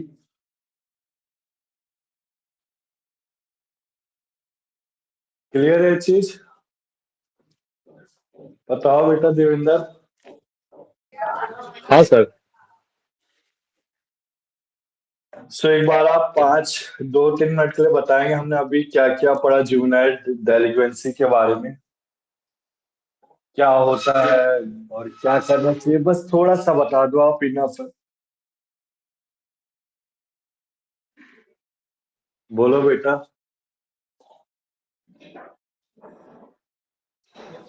सर इसमें तो आपने जैसे ये बता दिया, इनके टाइप्स बता दिए थे, और इसके कारण क्या हो सकते हैं, फिजिकल फैक्टर है और क्या चीजें हैं उसमें। फिर रिमेडियल मेजर्स हैं उनके, कैसे प्रिवेंट किया जाता है इनको कॉजेस जुवेनाइल। हो गया, फैक्टर हो गए। हाँ, कौन सी जगह, मेथड ऑफ अगर रिहैबिलिटेशन इनका कैसे एग्जाम्पल, करना हाँ, है। एग्जाम्पल की बात की जाए तो एग्जाम्पल में क्या क्या आएगा। किस चीज के लिए सर? ये जुवेनाइल डेलिक्वेंसी के बारे में एग्जाम्पल अगर हम कहें तो। सर जैसे फैक्ट्री वैक्ट्री में लेट वर्किंग आवर्स चल रही है, या जो सर मुझे लेकिन ये समझ में नहीं आ रहा, जब हमारे के यहाँ जब चाइल्ड लेबर के ऊपर बैन है, तो फिर जुवेनाइल की बात कहाँ से आ जाती है? वर्क के लिए। तो जुवेनाइल तो मतलब जो 18 ईयर से कम है उन्हीं के ऊपर, उन्हीं के लिए बात हो रही है, नहीं ये सारी? हाँ हाँ हाँ हाँ।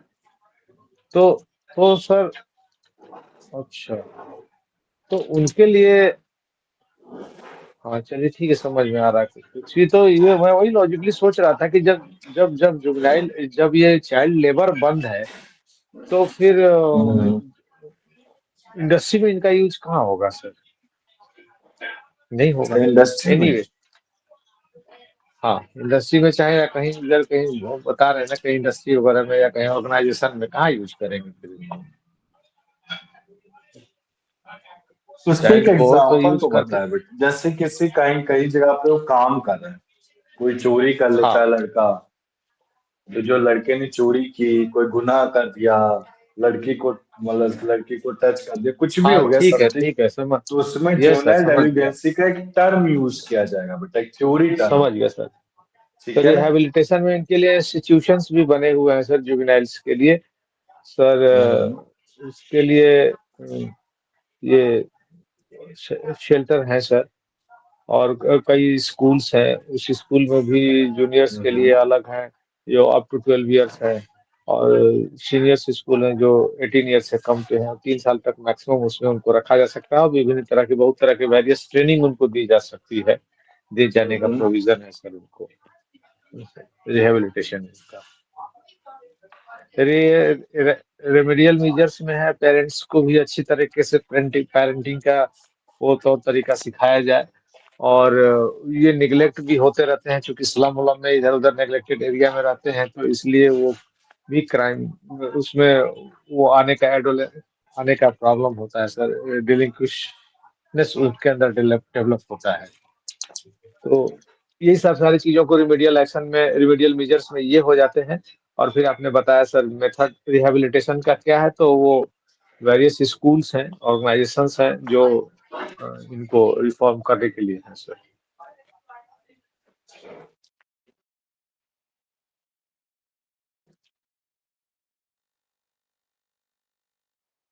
तो हमने हमने अभी पढ़ा देवेंद्र, जैसे 15 से 21 साल में किसी ऑफेंडर, जुवेनाइल ऑफेंडर क्या है, तो उसको किस इंस्टीट्यूशन में डालेंगे, क्या नाम था उसका? और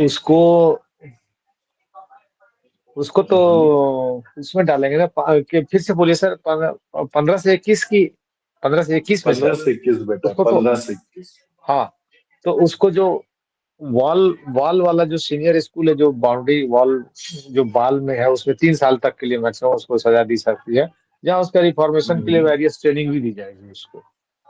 हम्म।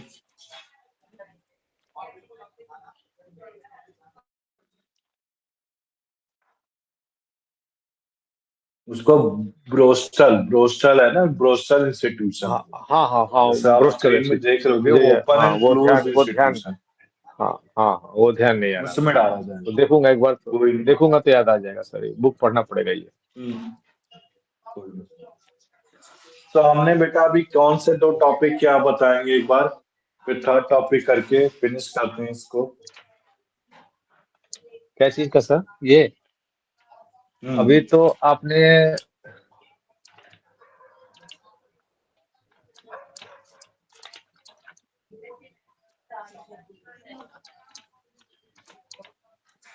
एक तो व्हाइट कलर, आपने व्हाइट कलर हम्म। क्राइम्स बता दिया था सर, और हाँ, ये और जुवेनाइल जुवेनाइल डेलिक्वेंसी आपने बताई है सर, करेक्ट है। है ना सर? अब बेटा हम करेंगे जेल रिफॉर्म, ठीक है ना। उसके बाद सर, एक प्रोबेशन ऑफ पेरोल के बारे में कुछ कॉन्सेप्ट को समझेंगे आज की क्लास में। फिर आपका जो बुक 3 है, हमने बेटा कंपनी लॉ पढ़ लिया अच्छे से, एडमिनिस्ट्रेटिव लॉ को खत्म कर दिया। फिर हम किसको खत्म कर देंगे, क्रिमिनोलॉजी एंड पेनोलॉजी, बुक 3 को कंप्लीट कर देंगे, ठीक है। तो पता नहीं बेटा सर, बच्चे आते क्यों नहीं, पढ़ाने वाले का भी तो इंटरेस्ट होता है। अभी मैं सुबह 12 बजे से आंख से क्लास ले रहा हूँ अकेडमी से। एलएलबी सेकंड ईयर के बच्चे आते हैं, फिर फर्स्ट ईयर के आते हैं, मतलब एवरेज 10 बच्चे तो क्लास ले ही लेते हैं। बस हाँ, तो आपके हमारा क्लास बैच के क्लास बच्चे। नहीं ले रहा होगा सर, हमारा बैच है जो थर्ड ईयर हाँ। में गया है, सेकंड ईयर में भी क्लास कम लिया था, थर्ड ईयर में भी आप हम्म। एक ही दिन है आए थे 15-20, उसके बाद बंद हो गए। बस और क्या। टीचर का भी मन नहीं करता है देवेंद्र, सच बताओ, मेरा भी इंटरेस्ट थोड़ा ऊब सा जाता है। हाँ सर, कुछ लोग होते हैं, पढ़ने वढ़ने का माहौल बनता है ना सर उससे, वही तो। तो थोड़ा। हर किरत तो फर्स्ट ईयर क्लास ली, फिर उसने ली नहीं कभी, सेकंड भी नहीं ली हर किरत भगवती, पता नहीं कहाँ चलेगा। लोग बल्कि सेल्फ फर्स्ट स्टडी ईयर में करते हैं उन्होंने सर, दे ली। उसके पास समय है, हर तो किरत के सेल्फ पास स्टडी समय है से। सर, इसलिए हम्म।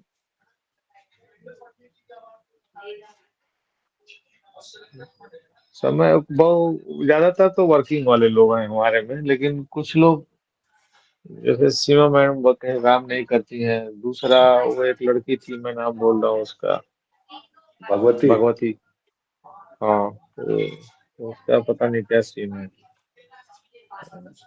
तो कहीं बिजी हो गए होंगे सर, क्या उनको इजी हाँ लग रहा सही होगा, बात। नहीं पढ़ने से काम चल जाएगा। मुझे याद है ना, हर किरत भी कह रहा था कि सर सभी पास हो जाते हैं, इसमें कोई फेल नहीं होता। अरे तो बेटा पास होके होगा भी नहीं क्या नहीं, इतना फायदा, आसान पास भी। आसान नहीं है सर, आसान नहीं है, और आसान क्या। नहीं है। अभी क्वेश्चन अगर दे दिए ना असली से, फिर पता चलेगा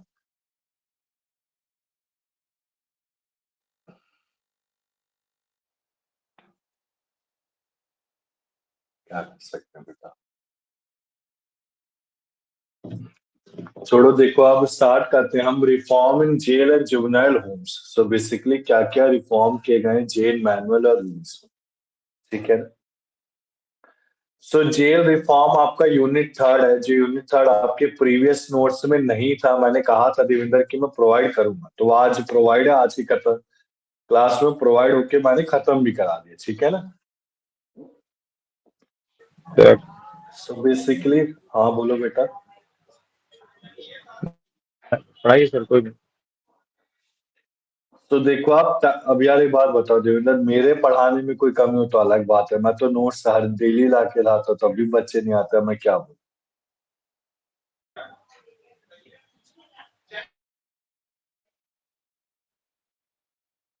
आपका ड्यूटी सर आप कर रहे हो सर, अगले का क्या ड्यूटी है उस हिसाब से अपना करेगा सर, इसको जो है। और क्या भाई, मैं तो देखो सारे, हर चीज, एक भी चीज नहीं छोड़ता कि हाँ यार बच्चे का नुकसान ना हो। सबसे पहले देखो आप छोड़ो, कोई नहीं, अब जाने दो, जिसकी इच्छा है वो लेगा, जिसकी इच्छा है नहीं लेगा। देखो आप, जेल रिफॉर्म है क्या, जैसे कि एक मिनट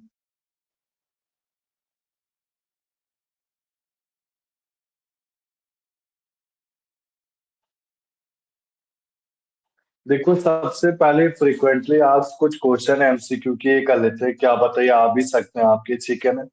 तो एडमिनिस्ट्रेशन ऑफ जेल कौन लेगा, एडमिनिस्ट्रेशन ऑफ जेल एक स्टेट गवर्नमेंट लेती है, to be carried by the state government. अब इसमें एग्जिस्टिंग लॉ कौन सा है, देखो जेल का, जेल से कौन सा लॉ रिलेट करता है, प्रिजन एक्ट 1894 करता है।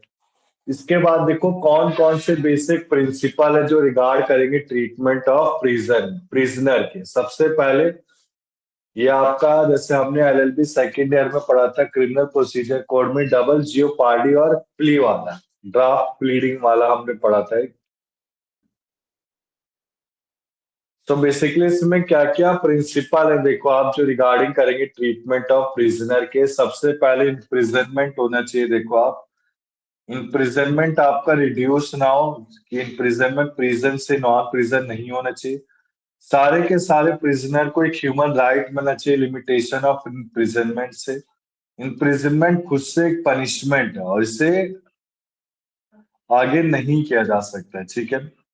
इसके बाद देखो सेंट्रल जेल, सेंट्रल जेल क्या होती है, अभी टाइप्स ऑफ जेल पढ़ेंगे बेटा हम, ठीक है ना। सो सेंट्रल जेल क्या है, एक ऐसी जेल है, एक बेसिक जेल है कंट्री के, जिसमें सारे के सारे प्रिजनर को सेंटेंस किया जाता है लॉन्ग टर्म प्रिजनर के, लॉन्ग टर्म इम्प्रिजनमेंट के लिए। जैसे हमने पिछली क्लासेस में पढ़ा था देवेंद्र, जो आपका उम्र कैद की सजा 14 साल की होती है कि बढ़ा दी गई उसे। मैं टिल अलाइव अभी तो है, जब तक आप हाँ टिल जीवन के लाइफ। आखिरी सांस तक जेल में रहेंगे आप। हम्म।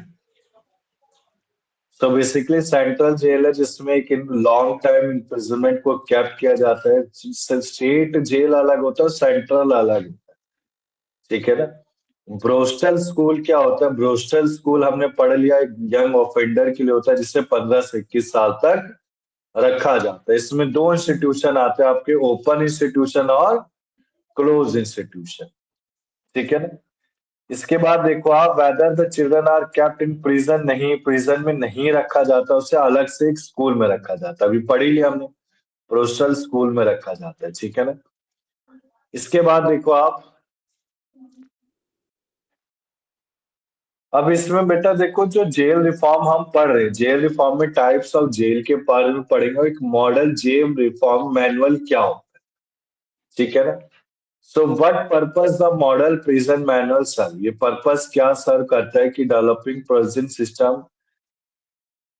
सो बेसिकली एक मैनुअल है, जिस मैनुअल में फीचर होते हैं रिक्वायर्ड किसके लिए, developing prison system in the country as an elective instrument for reformation and rehabilitation of the prisoner, ठीक है ना। एक एसेंशियल फीचर जो रिक्वायर्ड है किसके लिए, डेवलपिंग प्रिजन सिस्टम हमारे कंट्री।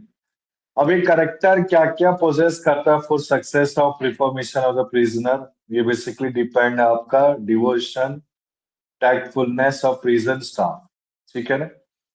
इसमें देखो बेटा, एक बार इसको पढ़ लो बस एमसीक्यू के पैटर्न से। जेल मैनुअल क्या है, रूल्स एंड रेगुलेशन है जो एडमिनिस्ट्रेशन ऑफ जेल और प्रिजन के बारे में बताएगा। सोलिटरी कंफाइनमेंट क्या है, कंफाइनमेंट होता है जेल, ठीक है ना, कि प्रिजनर को आइसोलेटेड सेल में रखा हुआ है। सोशल वैल्यू क्या होता है, social environment, weighted spoil, implementation fixing.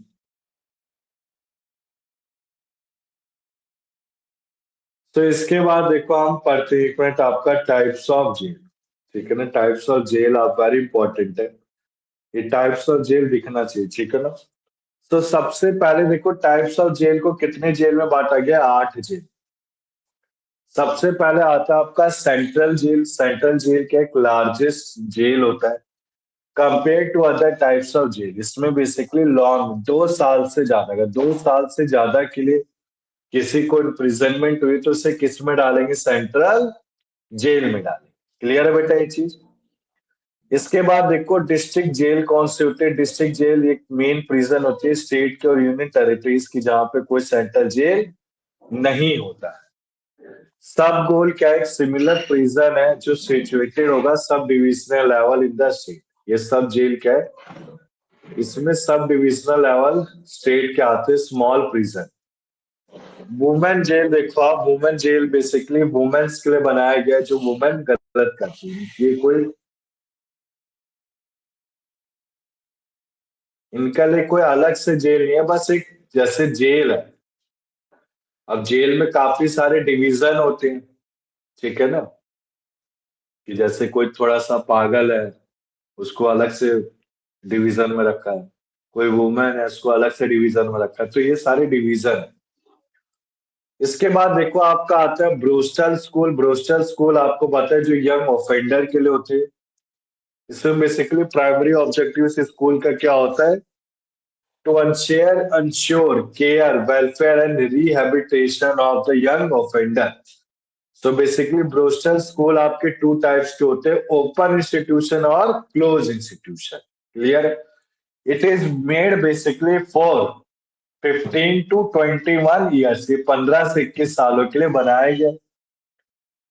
Clear है देवेंद्र, कोई डाउट है इसमें। नहीं सर, ठीक है। इसके बाद देखो ओपन जेल है। ओपन जेल में बेसिकली मिनिमम सिक्योरिटी प्रिजन होता है, ठीक है ना। इसमें बेसिकली आराम से घूम सकता है, प्रिजनर को एंगेज किया जाता है कोई एग्रीकल्चर हॉर्टिकल्चर यानी कि उगाने के लिए, पौधा उगाने के लिए। हॉर्टिकल्चर में वेजिटेबल फ्रूट्स आ जाते हैं, ठीक है ना। एग्रीकल्चर में बस प्लांट हो गया, प्लांटिंग उगाना है। इसके बाद देखो special jail. Special jail basically high security institution होते हैं जिसमें स्पेशलाइज्ड अरेंजमेंट की जाती है ऑफेंडर को रखने के लिए जो किसी टेररिज्म ये इसका मतलब बताएंगे बेटा, इंसर्जेंसी का मतलब है। देवेंद्र आप और बताएंगे सर ये इसका फौज मतलब। फौज में भी यूज होता है, इंसर्जेंसी एरिया, जहाँ जहाँ आतंकवाद है और या इस तरह का जो डिस्टर्ब एरिया है ना सर, जहाँ हम्म। जहाँ सिक्योरिटी थ्रेट होता है, उसको इंसर्जेंसी बोलते हैं। और इंसर्जेंसी एरिया बोलते हैं। जैसे आसाम का इलाका ले लीजिए, बोडोलैंड का ले लीजिए, इसमें मणिपुर साइड का है, छत्तीसगढ़ का जो हम्म। दंतिया और नक्सलाइट बेल्ट है, वो इंसर्जेंसी एरिया कहलाता है। करेक्ट है बेटा, ठीक है। इसके बाद देखो स्पेशल जेल हमने पढ़ लिया।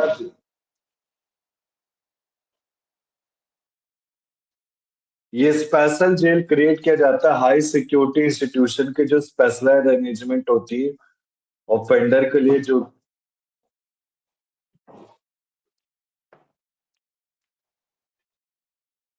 ठीक है ना, जो कन्विक्टेड होते हैं किसी टेररिस्ट में, इंसर्जेंसी में और वायलेंट क्राइम्स में। इसके बाद अदर जेल होता है। ये अदर जेल कौन सी होती है, जिसमें सातों कैटेगरी नहीं आती। क्लियर है देवेंद्र, कोई डाउट है इसमें।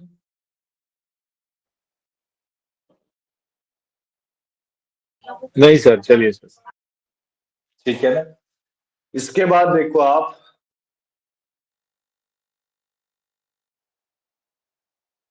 एक मिनट बेटा, हाँ मैं पहले मॉडल करा दूं, मॉडल इंपॉर्टेंट है। हमने टाइप्स ऑफ जेल पढ़ लिया, अब आता है मॉडल प्रिजन मैनुअल। सो मॉडल प्रिजन मैनुअल क्या है, ये बेसिकली एक रामा मूर्ति वर्सेस स्टेट ऑफ कर्नाटक में बताया गया था डायरेक्शन में, ठीक है ना। सो बेसिकली ये आपका आया था लेट टू दिसंबर 2003। इसके कुछ इंपॉर्टेंट एम है मॉडल प्रिजन मैनुअल के। सबसे पहले ये लॉ रूल्स रेगुलेशन में यूनिफॉर्मिटी लाएगा, ठीक है ना, जो गवर्न करेगा administration of prison management all over the country, पूरे के पूरे कंट्री में। इसके बाद देखो lay down the framework for both sound custody and treatment of the prison. Basically lay down करता है framework for both sound custody and treatment of prisoner, ठीक है ना। इसके बाद देखो इसमें care, protection, treatment, education, training ये सारी प्रोवाइड की जाएगी।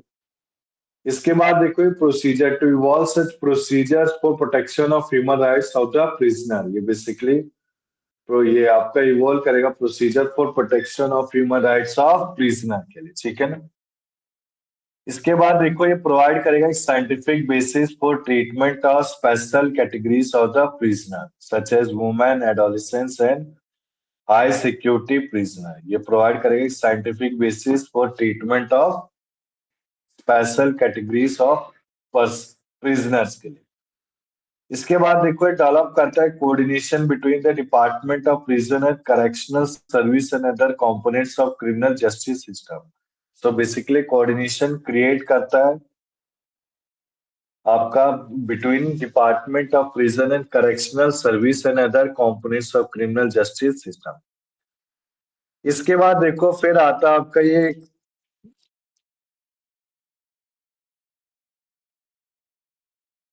फॉर कंस्ट्रक्टिव लिंकेज, ये लिंकेज क्रिएट करता है between prison programmes and community based welfare institution in achieving the objective of reformation and rehabilitation of prisoner, ठीक है ना। सो बेसिकली जो मैनुअल बनाया गया है मॉडल प्रिजन मैनुअल, इसमें एक ले डाउन बताया गया, एक स्ट्रक्चर बताया गया, rules and regulation guiding the model prison. Model prison यानी कि कितनी कैसी ट्रीटमेंट की जाएगी, क्या कस्टडी होगी, कैसी education, training, treatment, care, protection, ये सारी चीजों की बात की गई है, ठीक है बेटा देवेंद्र, कोई डाउट है इसमें? सर इसको जेल मैनुअल भी बोलते हैं कि जेल मैनुअल अलग चीज हो गया? जेल मैनुअल इसी को बोलेंगे, अच्छा ठीक है। सर। इसके बाद देखो आप फिर आपका आता है एक मिनट, यहाँ तो देखो आप ये जो ऊपर का मैंने ये चीज नहीं पढ़ाई, ये समरी है, बेकार की चीज है, इतना यूजलेस ही एक तरह से। लेजिस्लेशन फॉर प्रिजन एडमिनिस्ट्रेशन, तो लेजिस्लेशन क्या क्या बनाई गई है, रुको एक मिनट।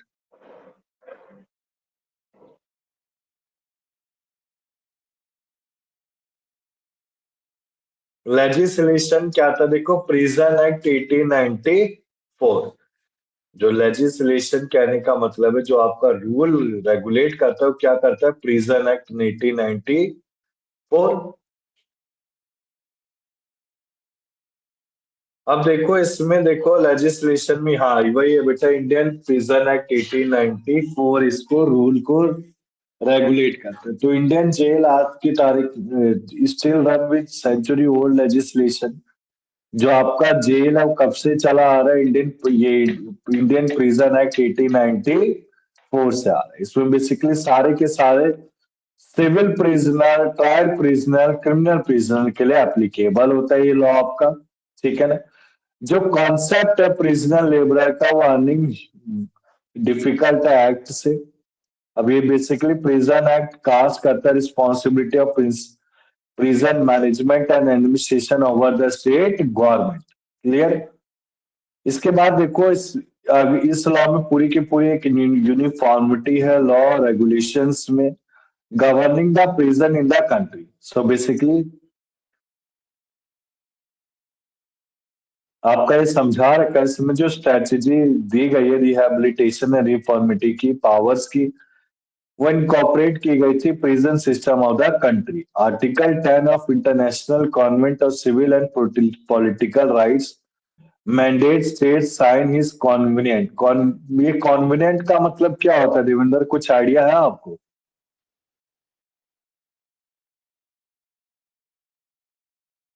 कहाँ पढ़ा सर आपने इसको?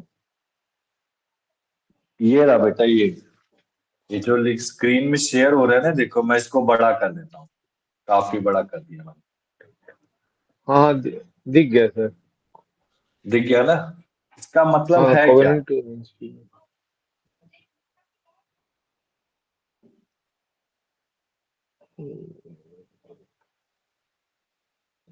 साइन दिस बोलो बेटा कोवेनेंट। एजेंट। अच्छा, हाँ हाँ सर, इसको मैनुअल को एक तरीके से एक रिटन पेपर है सर, ये है ना, जिसको कोवेनेंट वही ये इसको क्या बोलूं मैं, ये जो लेख है, ये जो मैनुअल है, इसका कहने का मतलब यही है सर ये। आप बताइए सर बाकी। Main agency international covenant agency international agency on civil and political rights, जैसे आपका WTO IMF हो गया, ठीक है ना, international monetary fund, world trade organization, world bank. So basically civil and political rights के लिए एक इंटरनेशनल एजेंसीज है।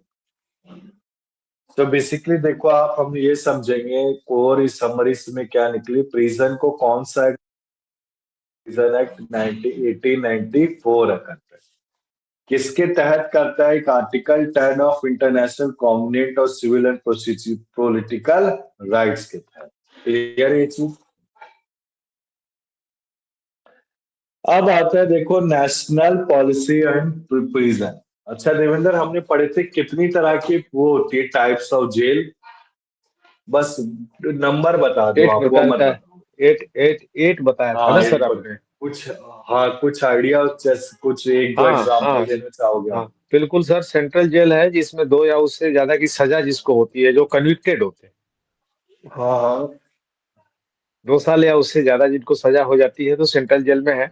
डिस्ट्रिक्ट जेल है, मैं जनरली डिस्ट्रिक्ट जेल में देखता हूँ जिनका कन्वेक्शन वगैरह नहीं हुआ होता है, वो लोग इसमें रखे जाते हैं। हर हाँ जिले का हाँ एक अपना डिस्ट्रिक्ट जेल होता है।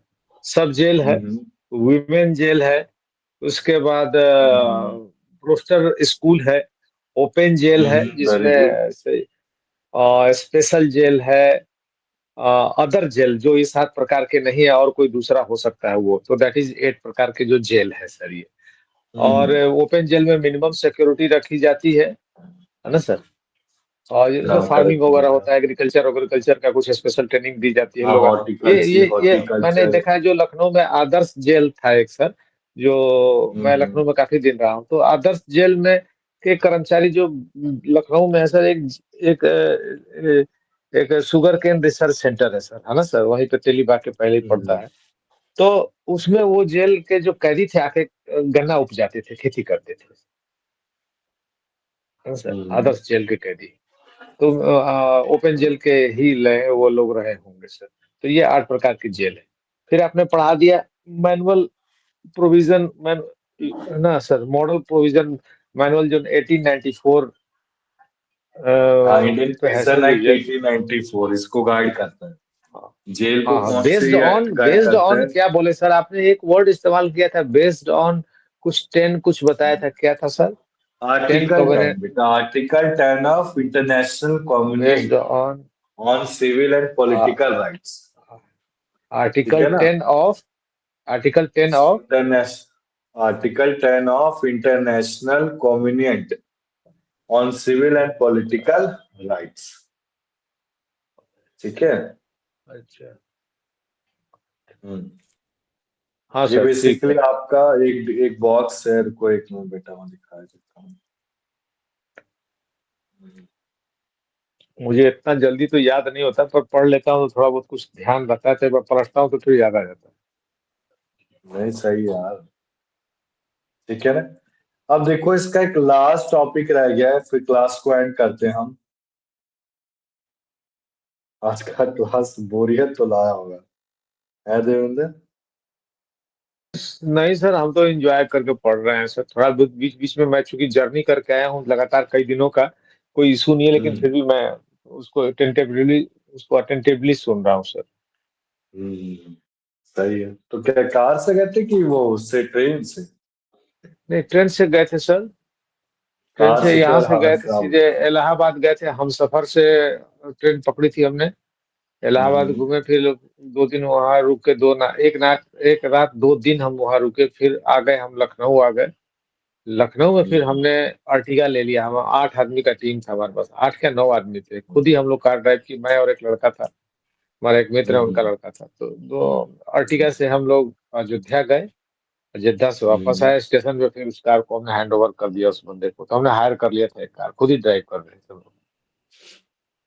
तो फिर सही उसके है। बाद रात में अच्छा है। 11 बजे ट्रेन मिली, 11-12 बजे हम लोग ओल्ड दिल्ली में आ गए, 2 बजे घर पहुंच गए थे। सही है, अच्छा है। अब देखो जो लास्ट टॉपिक रह गया है इसका, नेशनल पॉलिसी ऑन प्रिजन। ठीक है ना। तो बेटा देखो हमने जो क्रिमिनोलॉजी एंड पेनोलॉजी है इसमें बस एक यूनिट 4 और यूनिट 5 रह गया है, प्रोबेशन एंड पेरोल में करा दूंगा। ठीक है। हमने यूनिट 1 2 कैपिटल पनिशमेंट कर लिया था पिछली क्लास में। फिर कितनी तरह की टाइप्स ऑफ क्राइम्स थे, क्राइम की पनिशमेंट हो गई, कैपिटल पनिशमेंट हो गया। फिर उसके बाद हमने आज क्या पढ़ा, व्हाइट कॉलर क्राइम्स पढ़ा, जुवेनाइल डेलिगेंसी पढ़ा, जेल रिफॉर्म पढ़ा। ठीक है ना। तो national policy on prison, national policy of prison कहने का मतलब है आपका जेल रिफॉर्म 1980। ठीक है ना।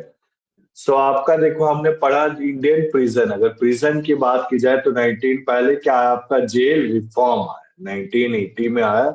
इसको अमेंड करके इंडियन प्रिजन एक्ट 18, नहीं पहले इंडियन 80 प्रिजन एक कॉन्सेप्ट की थ्योरी, जो फर्स्ट लॉ था जेल के लिए वो इंडियन प्रिजन एक्ट 1894 आया।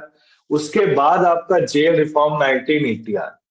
सो बेसिकली उसने रिकमेंड किया कुछ सब्जेक्ट ऑफ प्रिजन। ठीक है ना।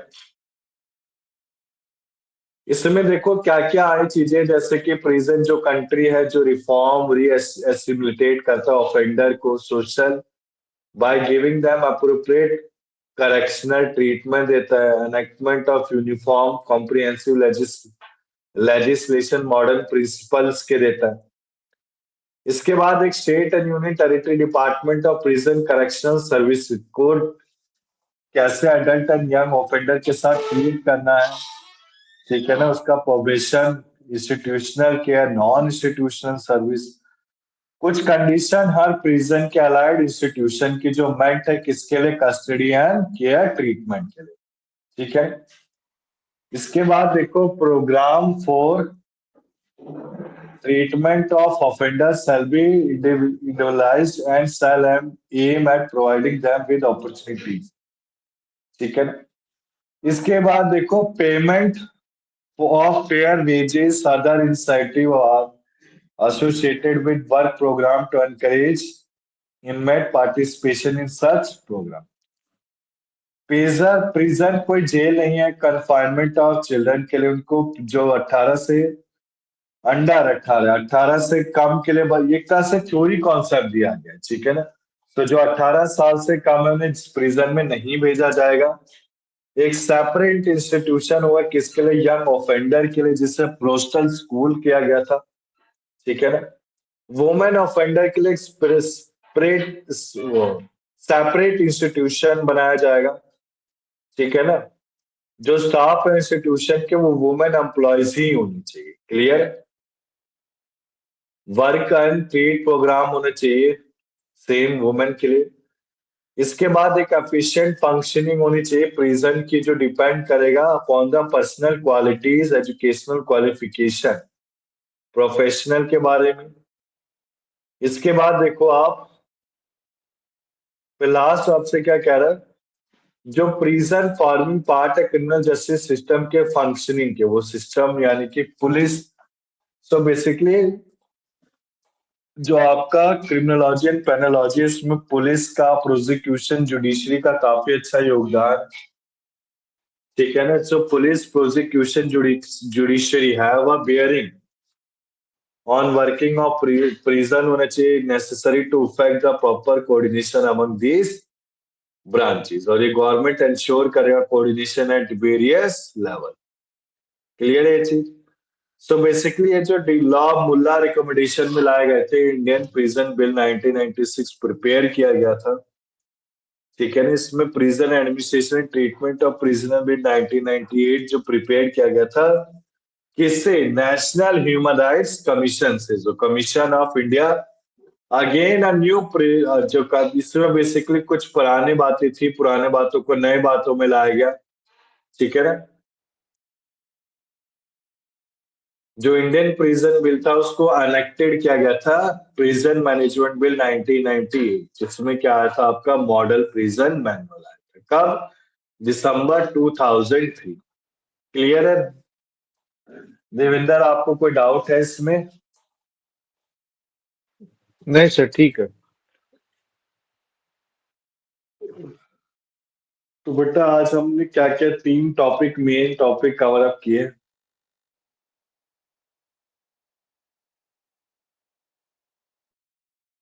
बस मेन मेन बता दो आप। मेन हेडिंग क्या क्या कवर अप किया आज।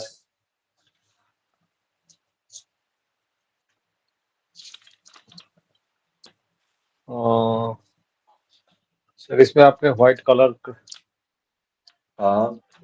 क्राइम बता दिया सर। उसके बाद और जुविनाइल डेलिक्वेंसी जुवेनाइल बताया हमने। डिलिक्वेंसी बता दिया। उसके बाद हम्म। Jail reformation and hmm. Juvenile homes जो है उसके विषय में बता दिया।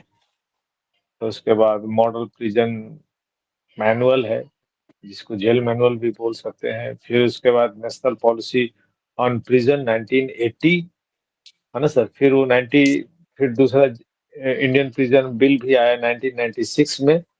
जेल रिफॉर्म हुआ है हम्म। 1980 में, वही है। और उसका ह्यूमन राइट का जो एक रिपोर्ट आई थी मेरे ख्याल से 1980 1998 में आया था, उसी पे बेस्ड था ये जेल रिफॉर्मेशन का। हम्म। प्रिजन हम्म।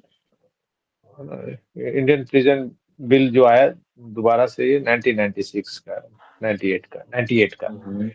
तो ह्यूमन नेशनल ह्यूमन राइट के रिपोर्ट के ऊपर 98 में फिर दोबारा से उसमें कुछ कुछ चेंजेस लाए गए थे सर। यही ना सर। हाँ हाँ सही। और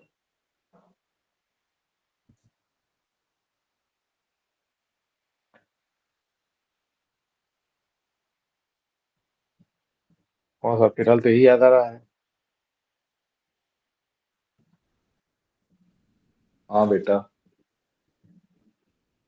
एक मिनट बस एक चीज दिखाना चाहूंगा आपको, एक मिनट बस। सर क्वेश्चन पेपर भी इसमें भिजवाओ सर।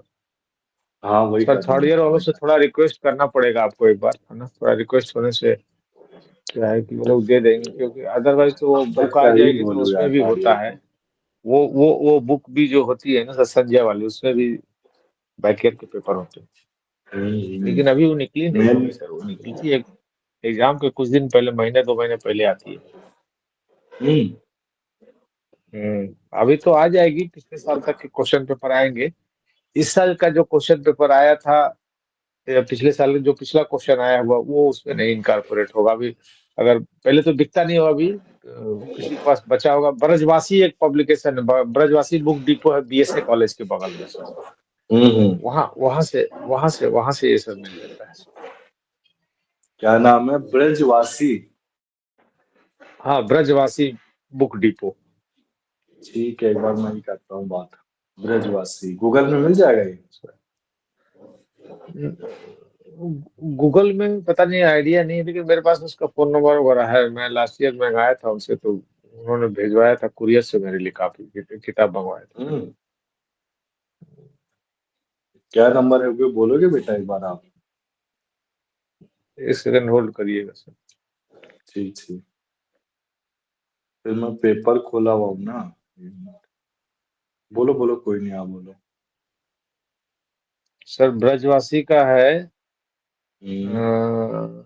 882182। एक मिनट,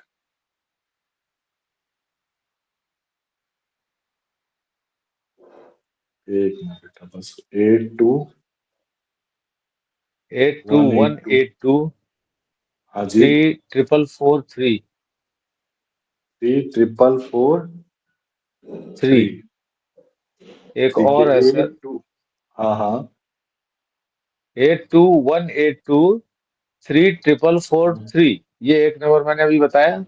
दूसरा और हाँ लिखिए सर, हाँ हाँ बोलो नाइन बेटा। Eight zero nine eight nine zero eight हाँ 980 लिखा। हाँ हाँ, लिख लिया मैंने। फिर 80। अच्छा, 80। हाँ रिपीट करता हूँ, फिर से सुनिएगा सर। नाइन एट हाँ जीरो हाँ। 80 हाँ। 48 449। 449। ये है सर। ठीक है बेटा। उमाकांत है। ब्रज ब्रज बुक डिपो में उमाकांत जी हैं, उनका ये नीचे वाला नंबर है 980808। 48,449। तो ये कितने की बुक देते बेटा? सर एक बुक 40 रुपए की आती है। ठीक है। और ये कितने एमसीक्यू होते हैं सारे इसमें? सारे 400 करीब 350-400 MCQs होते हैं एक पेपर में। हम्म। कम से कम साठ सत्तर ठीक है। परसेंट उसमें से आ जाता है सर। 60-70? और उसमें प्रीवियस साठ ईयर होगा, सत्तर संजय परसेंट की उसमें बुक ही से देंगे ना ये? हाँ संजय, अब तो संजय लिए नहीं, लेकिन संजय का मैंने देखा था, उसमें पुराने ईयर पुराने सालों के क्वेश्चन ठीक, पेपर कोई होते हैं नहीं, और मैं उसमें बात से कर बहुत लूंगा, सारे क्वेश्चन फंसते हैं। मैं ही कर हाँ लूंगा, उसमें मैं से ही कर पेपर लूंगा ना बहुत बात। फंसते हैं सर। मैं एक बार सर बात कर लूंगा इनसे, जैसे रहेगा ना हाँ सर। तो मैं बताता सर हूँ। ठीक है ना, फिर ठीक मैं सर। एकेडमी को ये नंबर दे देता हूँ एक बार। जी जी। ये लोग ये पार्सल ये भी करते हैं, कुरियर से भेज देते हैं। हाँ हाँ, वही वही, सीख ले बेटा, इसी के लिए। ठीक है ना, कि एक अच्छा सा वो मिल तो जाए। एक मिनट।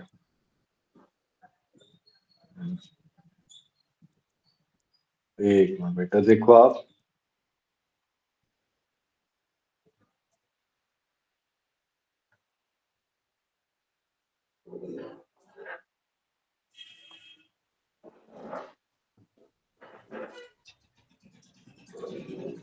मैंने ना मैडम के थ्रू एक वो भिजवा दिया है, क्वेश्चन पेपर, उसको देखना है आपको। ठीक है। कौन चीज का क्वेश्चन पेपर सर? क्रिमिनोलॉजी का है बेटा, क्रिमिनोलॉजी एंड पेनोलॉजी। ठीक है। तो बेसिकली अच्छा, ये देखो तो आप। आपने आपसे आपने भी भेजा है सर। हाँ देखो आप, देखो देखो एक मिनट। ये जो क्रिमिनोलॉजी एंड पेनोलॉजी का पेपर है, ठीक है, ये बेसिकली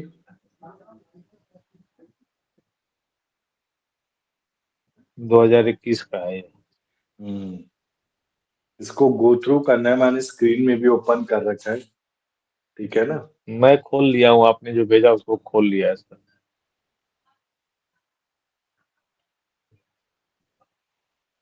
इसको पढ़ लेना, एक पता, एक आइडिया लग जाएगा हाँ कि कैसे आते हैं हाँ बिल्कुल एग्जाम। सर। बस आइडिया चाहिए ना अभी तो हमें। हाँ ये जो हाँ बिल्कुल। साइट है ना देवेंद्र जी, आप साइट पे जाओगे ना, इस तो सारे मिल जाते हैं जितने नहीं चाहिए मिलती ना है सर, पेपर, कई कई बस। बार नहीं मिल हाँ, पाता है। कई कई नहीं मिलते, वो मैं मानता हूँ। बट हाँ, थोड़े बहुत तो मिल ही जाते हैं। जी। ठीक है ना, पेपर तो खैर इतना कठिन है, जैसे सीरियल किलिंग क्या है एक तरह का, कि हाँ बच्चा का मतलब पासिंग मार्क्स तो ला ही सकता है, ऐसा नहीं कि फेल हो जाएगा। सर हम्म। जैसे देखो, हमने यही पढ़ा था ना 46 अभी। प्रोनेंसी क्या है? Staying away from the home, staying away from the home, तो ए है 46 का आंसर, ए। ठीक है ना। तो इसको देख लेना है, ऐसा नहीं कि बेटा हमने जो नोट से पढ़ाई की वो सारी व्यर्थ जाएगी हमारी। ठीक है। हम्म। ठीक। ठीक सर। जैसे ऑर्गेनाइज क्राइम है, मेरे को ये कराना है बेटा। जैसे आपने बोला था ना कि सर वो चीज है नहीं हमारे सिलेबस में, तो मैंने आपको क्या सर बोला था? इस अगर वो ना, वो पूरा का पूरा बेयर एक्ट था जो मैंने आपको शो किया था ना पिछली क्लास में, पढ़ना है। जरूरी नहीं कि उसमें हमारे सिलेबस में नहीं तो कि आएगा, नहीं आएगा, आ सकता है, क्यों नहीं आ सकता? ठीक है। सर